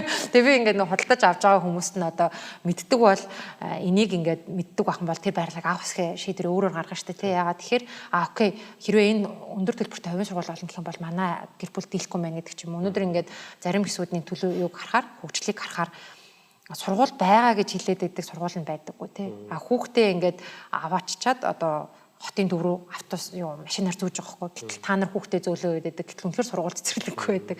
Нөгөө нэгдсэн төлөвлөгөө байхгүй, хариуцлагын систем л юусаа байхгүй юм шүү дээ тий. Бүр төлөвлөгөөч байхгүй байгаа. Тэр нөгөө барилга барьж байгаа хүн ч гэсэн тэр төлөвлөгөө байхгүй болохоор чинь уг нь бол тэр хүн чинь бас нөгөө сайн бизнес хийгээ чанартай юм хийгээ нэр хүндтэй ингээд салбараа маллаад явъя гэж бас бодож л байгаа шүү дээ. Тэгэл одоо нийслэлтэй яриад энэ ч ингээд сургууль ингээд төлөвлөдөг үгүй юм. Нийслэл болохоор үгүй боловсролын яамнаад гэж хариуцнаа гэдэг. За. Тэгээ нөгөө боловсролын яамны төлөв нь бас тустай болохоор тэгээд тэр газрын одоо ингээд хизээ төр хурж иж сургууль цэцэрлэг барьж ирэхийг мэдэхгүй тэгээ байж ирсэн юм чинь бизнесээ бодох юм чи тэгэл за уг ингээд гоё хийчихье гэж бодчих тэгээ боломжгүй юм бол тэгээ одоо тэгэл зарыг талч юм уу тий өөр юм барьдаг газрыг өөр юм болгох л гэж тий. Тэгэхээр олон тэр аж ахуй нэгжин ч гэсэн төрөн ч гэсэн оршин суугчид бүгдээрээ нийлээл нэг төлөвлөгөө зохиогол тэгээд ч юм бол амархгүй тий. Төрөн өөрөө сургууль барина гэсэн бол бизнес эрхлэгч ч гэсэн оршин суугч ч гэсэн тэр нэг хийжтэй. Та нарын төлөвлөгөө хийгээч. Ягаад энэ төлөвлөгөө хийхгүй байгаа юм бэ гэл тий. Тэгвэл яг тэр нэгдсэн төлөвлөгөөн дээр яг тэр сургууль цэцэрлэг одоо ингээд бид нар чи хойшоогоо тэлэх гээд байна тий хойшоогоо гэр хорооллыг одоо орон судалжуулах гээд байна яармаг руу зүүн тишээ ингээд ер нь ингээд тэлж जैन тэгэхээр энэ дээр төлөвлөгөө одоо нөгөө иргэдийн хамгийн их нэгстэй юм чи тэр сургууль цэцэрлэгийн хаан байгуулах гэж байгаа гэдэг л шүү дээ тий. Би энэ дээр бас нэг гайхсан ч гэх юм уу одоо жоохон балмагцсан юм гэхээр нөгөө барилгын компаниудын үйл хөдлөлийн үн гэдэг өөрөө сургууль цэцэрлэгээс аягүй хамаарт юм байна. Тэгээ одоо жишээ нь Америк одоо ер нь хөгжилтэй гарч ирж харахаар барилгын чанараас илүү тухайн одоо газар байгаа сургуулийн хүртээмж чанар сайн байхаараа нөгөө үйл хөдлөлийн үн өсдөг. Тэгэхээр барилгын компаниуд ууг нь бол ингээд сайн сургуультай газар барилга барьмаар байгаа байхгүй тийм. Гэтэл бид нэр ингээд хойшоо гэр хорооллыг төлөвлөж байхдаа сургуулийн төлөвлөлт нь харагдахгүй байхгүй. Энд ийм орон сууцны комплекс тэдэн айлын байр одоо зогсоол гэдэг. Тэгээ сургууль нь хаана байгаа. Тэгээд эцэг эхчүүд ч одоо ингээд хойноос ирж байгаа хөдөлгөөн бол ерөөхдөө энэ хойд захаар сургууль айгу багтай учраас их баг тойр их тойруу дээр байгаа сургуулиуд хүүхдэд зөөчж байгаа байхгүй. Тэгээл нөгөө хотын ачаал нэмэгдэл хот руу нэг ороод ирсэн хүн чинь тэгэл байж байгаа л гарна шүү дээ. Тэр ийм нөгөө одоо сэлбэдэд төв ч юм уу те. Иймэрхүү юм дээр одоо хамгийн их хотоос бол сургууль цэцэрлэгийг төлөвлөж өгөх шаардлагатай байна тий. Гэхдээ нийцэн төлөвлөгөөний дотор сургууль цэцэрлэгийн байршил нь тодорхой байж байгаа хэвээр. Яг сэлбэдэдүүд дээр одоо газар чөлөөлөө 150 гаруй газрыг ингээд шинээр одоо дид төв болгож хөгжүүлнэ гэдэг чинь. Тэрэн дээр яг эхлээд төрийн хийхстэй ажил нэг тэр. Сургууль цэцэрлэг пад энэ ч байна. Автобусны зохиолч юм те эсвэл трамвайны зохиол нэг ч байна. Үйлчлэгээний газрыг бид энэ хавьтуулж байна. За хувийн хвшил орсон суугч та нарт наашир цугтаа хийцгээе гэхэд. Тэгэхгүй нөгөө төлөвлөгөө тодорхой өгнө чинь тэгэл хугацаа алдан тэрнийг нэг зардал гарна. Тэгэл дараа нь нөгөө хэрүүл уралцсандөө гарах шалтгаан л тэр болоод байгаа байхгүй те. Тэр иргэд одоо нэгэнт нөгөө нэг төрөөс гаргацсан төлөвлөгөөнүүд дээр харж байхдаа яг энэ сургууль цэцэрлэгийн хаанд төлөвлөснийг л аягуулсан харж байгаа бол хоёрос хүүхдийн боловсрол гэдэг чинь сургууль цэцэрлэгээс эхэлнэ. За тэгээ нийтийн тээвэр сайжирч юм бодвол бид нар хүссэн сургуулийн төв рүү хүүхдийн амралтын өдөр зөөчин те эсвэл хүүхэд өөрөө явчихна Япон шиг ингээд хятад Японч хүүхдүүд нь өөрсдөө ингээд нийтийн тээвэр хөдөлгөөнд оролцдог. Өнөөдөр бол бид нар хүүхэд хөгжлийн нөгөө юм хамгийн том макро систем нь хот. Тэгээ нөгөө хот нь айгүй одоо төлөвлөлт муутай замбраагүй байгаа ч ихэр бид нар хүүхэд хөгжил айгүй хязгаарлагдсан. Ер нь бол өвлийн саруудад гэрээсээ гарахгүй шахав байгаа. Тэр өнөөдрийн гол ярьж байгаа одоо Лусан Жамс гишүүнтэйгээ хот төлөвлөлтийн тухай яриад байгаа гол шалтгаан юу вэ гэхээр бид нар хүүхдийн боловсрол гээл гэр бүл юу гэж болох вэ, сургууль юу гэж болох вэ гэж ярьдаг. Гэтэл макро төвшин бол хотын төлөвлөлт хүүхдийн хөгжил шууд нөлөөлдөг. Тэгээ ер нь та цаашдаа ингээд гишүүн гэдэг чинь бол одоо хууль боловсруулах, батлах процессд оролцдог. Гэхдээ бас төлөвлөлтийн процесс та яаж оролцож болох вэ? Та яаж хувь нэмрээ оруулах вэ? Иргэд бас иргэд одоо юу гэмтэй те таны үйл хэрэгт яаж тусаж дэмжиж оролцож болох вэ? 2-3 зүйл дээр эхлээд хэлийхэд хотол өөрөө нөгөө хот ч өөрөө нэгжээс бүтэж байгаа шүү дээ. Манайх бол одоо хорооч байт юм тий. Тэр хороогоор бүтэж байгаа. Олон улс болохоор хот төлөлтийн нэгжийн цөм нь бага сургууль байдаг. Япон, Герман ер нь бүх улсууд бүгд тийм. Яагаад гэхээр яг таны хэлж байгаа хүүхдийн хөгжил нэгт байгаад байдаг. Тэгэхээр ингээд тодорхой хэмжээний одоо 20 га газар байлаа гэхэд тэрний төв нь сургууль байна. Цэцэрлэг байна гэсэн тийм байдлаар төлөвлөж явах хэрэгтэй. Манайх нөгөө боловсролын системнаас өөрөө нөгөө нэг шууд 1-ээс 12 хүртэл явцдаг. Тэр нь бас жоохон хүүхдийн хөгжлийг бас хойшин татаад байгаа. Уг нь бол дунд ахлахаар ингээд нэг сургуулийн байртай, бага анги нэг сургуулийн байртай. Бага анги нь яг тэр одоо хорооны төв нь байх хэрэгтэй. Тэгэх юм бол хүүхдүүд заавал машинаар зөөлгөөд авахгүй, хүүдэнд дараад авахгүйгээр алхаал нэг 10-20 минутанд орчих боломжтой. Тэгээ нэг 20 минутын үзэл баримтлагаад тэрнийг боловсруулж байгаа ажлыг ахалж байгаа. Энийг гол зориод байгаа зүйл нь тэр нь яг хүүхд төвтэй л байя. Хүүхдийн хөгжил төвтэй л хоттой болох хэрэгтэй. Сэлбэдүүд төр ч гэсэн зөвлөгөө өгөхтэй тэгээд байгаа. Сургуулийн байршил хамгийн чухал шүү. Тэрнээс хамаарч энэ дэд төв хөгжихгүй тийм шийдэгдэнэ гэдэг. Тэгээ энэ дээр бас нөгөө иргэдийн оролцоог л одоо үзэж байгаа хүмүүсээс үсмээр байгаа. Хоёр зүйл үсмээр нэг үзэл баримтал бид нар боловсруулад одоо 3 сартаа багтаад олон нийтээс санал асуулга авна. Ди парламент гэдэг сайт байдаг. Тэрэн дээр бүх хүн санал өгөх боломжтой. Тэрэн дээр бас таад маань яг бодит хэрэгцээ, шаардлага нөхцлүүдийг ингээд хэлж өгөх юм бол айгүй дэмжлэг болдог. Одоо жишээ нь би ингээд 126 гишүүн байхад чинь бүгд хот төлөвлөж биш, бүгд тэрний талаар мэдлэгтэй халбгүй шүү дээ. Тэгээ би ингээд сургууль цэцэрлэгийн кор байна. Цөмөн байна гэж ярихлаар үгүй юу яриад байгаа юм замаа барих хэрэгтэй ч юм уу тийм. Тиймэрхүү бас нэг хандлага бас байж магадгүй шүү дээ тийм. Тэгэхээр би ингээд олон нийтээс санал асуулга авахд ийм байна гэсэн тийм ийм одоо үр дүн гарсан. Энд нь тааралсан байдлаар энийг хийх хэрэгтэй гэх юм бол бусад хүмүүсийг одоо ятгахад айгүй хүч нэмэр болдог. Тэгээ хоёр дахь бас өсмөр зүйл нь болохоор одоо нийслэлийн 2040 оны хөгжлийн ерөнхий төлөвлөгөөгээд боловсруулаад сая намрын жуулганд дуусгаад өргөн бариад дууссан. Хаврын жуулганаар одоо хилцэж эхэлнэ. Тэрэн дээр онлайнаар бас санал авч байгаа. Та хэд маань бас одоо үзэгчд маань бүгдээрээ энэ хорон дээр энэ сургууль юм тийм бодиттой байдлаар шууд ингээд энэ ч юу хийж өгч гэдэг юм тийм ногоон байгууламж энд байх хэрэгтэй ч юм уу. Одоо нөгөө 14 хот болгож хугаана гэж ярьж байгаа шүү тийм. Миний одоо төсөөл одоо хүслэр бол 14 хотол парктай болмоор байгаа. Одоо Рио парк гэж сая ингээд ашиглалтанд оронгоч нь баг бүгдээрээ л тийж очрлоо шүү дээ. Баг очрлж авах орлоо шүү дээ. Тэгэхэд одоо бид нэг 14 хот болгож ингээд хуваагаад засаг цагаар ингээд нэг одоо оновчлол хийж байгаа. Тэгэхээр бид нар яг сая нэг дэд сэлбдэд дүү гэдэг шиг тийм төвүүд дээр 14 хотол парктай болох хэрэгтэй байхгүй. Тэгжээж бид нар ингээд гэрээсээ 15-20 минутын дотор яг ийм Рио парк шиг ногоон байгууламж дээр очих боломжтой ч юм уу тийм байдлууд дээр та хэд маань ингээд гоё саналуудыгаа ингээд бичгээр өгөх юм бол би дэрийг нь ашиглаж байгаа. Бусад гишүүдийг ийм юм хүсэж байна. Энийг миний хэлж байгаа зөв байна. Энэ хүмүүс баталж байна. Энийг ингээд батлах хэрэгтэй гэдэг тийм байдлаар явах одоо боломж нь бүрдэн гэх юм тий. Ер нь усын хурлын гишүүн чи ямар ч мэрэгчлэлтэй хүн байж болох байхгүй тий. Ямар ч боловсралтай ч байж болно тий. Одоо чинь дээд боловсралтай, ерөнхий боловсралтай хүн байж болно. Тэгэхээр эргээд тэр нөгөө асуудлыг мэрэгжлийн түвшинд сайн ойлгохгүй эсвэл иргэдийнхаа дунд одоо жишээ нь манайх чи ингээд нөгөө тойргоор сонгосон орон нутгаас ирсэн хүмүүс шиг нэг одоо өмнө говь аймаг төлөө сонгох гэсэн их хурлын гишүүн Улаанбаатар хотын төлөвлөгөөний асуудал дээр суун штэ тий. Тэр хүн гэтэл амьдралын ихэнх хувийг өмнө говьд өнгөрч байгаа, өмнө говийн асуудалтай зурлаж байгаа. Тэгэхээр хотын асуудлыг ойлгохын тулд иргэдийн дуу хоолой, за тэгэл энэ сошиал дээр тавьж байгаа яг ингээд сошиал оролцоог бид нар бас нэг үр дүн өгдөг ч гэсэн сая ингээд уяач хүүхдүүдийг өвөл хавар морь уралдуулахгүй гэл ингээд хүчтэй одоо усан жамд гэсэн шиг хүмүүс гишүүдэн дуурайд иргэдэн дэмжиж ирэхээр засгийн газар ч гэсэн тогтоол хийвэрээ авч үлдчихэж байгаа байхгүй. Энэ болохгүй гэд энэ бидний оролцоог ч бас төр сонсдог гэдгийг тэгээ тодорхой хэмжээнд бид нар өөрсдөө байнга ингээд сануулж явах хэрэгтэй. Тэгээ нөгөө энэ баг сургууль кор энэ дэр нэг юм юу хахад манад нөгөө ингээд хүмүүс ингээд гайхдаг байхгүй баг сургуулийг салахгүй байвал амар гэдэг. Дунд ахлагтайгаа хамт хөргөж өгөөд ахын дүүгээ оруулж өгөөд гэд. Гэхдээ баг сургууль заавал тустай байх хэрэгтэй юм байна. Яагаад тэгэхээр тэр орчин ингээд баг насны хүүхдийн орчин ингээд эргэн тойронд нөгөө 5 км цагаас илүү хурдан явж болохгүй. Тэгээ сургуулийн автобуснууд их явж байгаа. Сургуулийн автобусны хажуугаар бүр ингээд хурдтай автобуснаас нь хурдан явахыг хориглодог. Автобус зогссон байхад хажуугаар нь хөдөлгөөн хийхийг хориглодог. Энэ сургуулийн автобус гэдэг маш юм юу хэсэг. Тэр энэ хүүхдийн баг сургуулийн орчин чинь хөдөлгөөн удаа хэсэг. Дунд ахлахууд яагаад тустай байгаад энэ ялангуяа одоо Япон юм уу Герман бүх л газар юм тустай нэхэрэ төрөлдсөн байдаг тий. Одоо жишээ нь зарим нь илүү Японд ингээ очсон чинь зарим нь илүү юм юу гэдэг юм лээ штэ цемент тавих маявах ногоо тайрах юм янз янзын хөдөлмөрийн ажил хийгээд энэ хүүхдүүд чинь өөрсдөө тусдаа сургуультай аав ээжүүд нь бас одоо дүүрэг дотор байгаа 3 ахлах сургууль айланд нь манай хүүхд явал илүү тохирох юм академик юм уу математик юм уу гэх тий айланд нь илүүгээд сонголтыг өгөхийн тулд гэхгүй ганцхан сургуультай яг энэ хорооныхоо сургуультаа яваа бас нэг юм гэрте ойрхон сургууль хамгийн ойрхон сургууль гэвэл хамгийн сайн сургууль гэрте ойрхон сургууль гэдэг энэ бол бага сургуулийн төвшөнд баггүй энийг би бас жоохон иргэдэд ингээ зөвөр ойлгохгүй бол гэрийн хажуутлын ахлах сургууль хүүхдийн ирээдүйн мөрөгжил амьдралын юунд нь таарахгүй байх юм бол тэр хүүхэд бас хохирч болно. Тэгэхээр энэ сонголтыг бас өгөөд одоо хорон дотроо 3 ахлах сургууль нь 3 үг чиглэлээр жоохон сонголттой тий. Одоо бас энэ жилийн миний санаж байгаа энэ хөгжлийн төлөвлөгөөн дээр л авдаг төрөлцсөн ахлах сургуулийг хөгжүүлнэ гэж оруулж байгаа. Тэгээ энэний зорилго ч өөрөө бас хот төлөвлөлтөн дээр орж ирэх юм шүү дээ. Тий энэ хаана ямар за нөгөө дархан баруун аймагуд зүүн аймагуд руу болохоор хөдөө аж ахуй төвтэй сургууль гэдэг ч юм уу тий бас юм байж болох нь.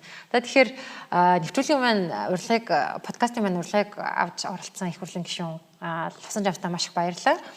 Тэгээд хүмүүс гайхаж магадгүй яагаад ингэж нэгт айгу улс төрийн хүн оруулж байгаа хоёрт нь боловсролтой шууд хамаагүй юм шиг боловч та яг ингэж сонсоод үзэх юм бол хот сайхан байх юм бол бид нар маш бага зардлаар хөгтөө хөгжүүлж болно тий. Гадаа тоглоомын талбайтай, саксны шийдтэй, хөлбөмбөгийн талбайтай, аюулгүй скейт парктай ийм газар хүүхэд ингэж булчин байн хөгжин, тархин хөгжин. Тэгээд энэ хотыг бүтээхин тулд яг юу хэрэгтэй гэдгийг мэргэжлийн хүний хувьд бас энэ хууль Монгол яг нөгөө хууль эрх зүйн орчны сайн мэдлэгтэй хүний хувьд бол Лусан Жавт гишүүн маань маш сайхан танилцууллаа. Тэгээд нэвтрүүлгийн маань орсон маш баярлалаа. Баярлалаа. За тэгэхээр боловсролын тухай Буу Али цонхтой цаг подкастын маань энэ удаагийн дугаар ингээд өндөрлж байна. Та бүхэн сая хотынхаа төлөвлөлт гой сайхан хотод амьдрахын тулд бид нэр хаяад явах биш байгаагаа өдөн татаад оролцоод өөрсдөө хөдөлмөрлөө тодорхой хэмжээний цагаа гаргаад магадгүй дараагийн 5 жилийг одоо Улаанбаатар хотны одоо тий өөдөө татах жил гэдэг ч юм уу иймэрхүү байдлаар хэдүүлээ хамтарч ажиллаж чадах юм бол хүүхдэд ээлтэй хүн бүрт ээлтэй хотыг бүтээж чадах нь байна. Тэгэхээр дараагийн дугаараараа уулзцгаая. Баяртай. Баяртай. Баяртай.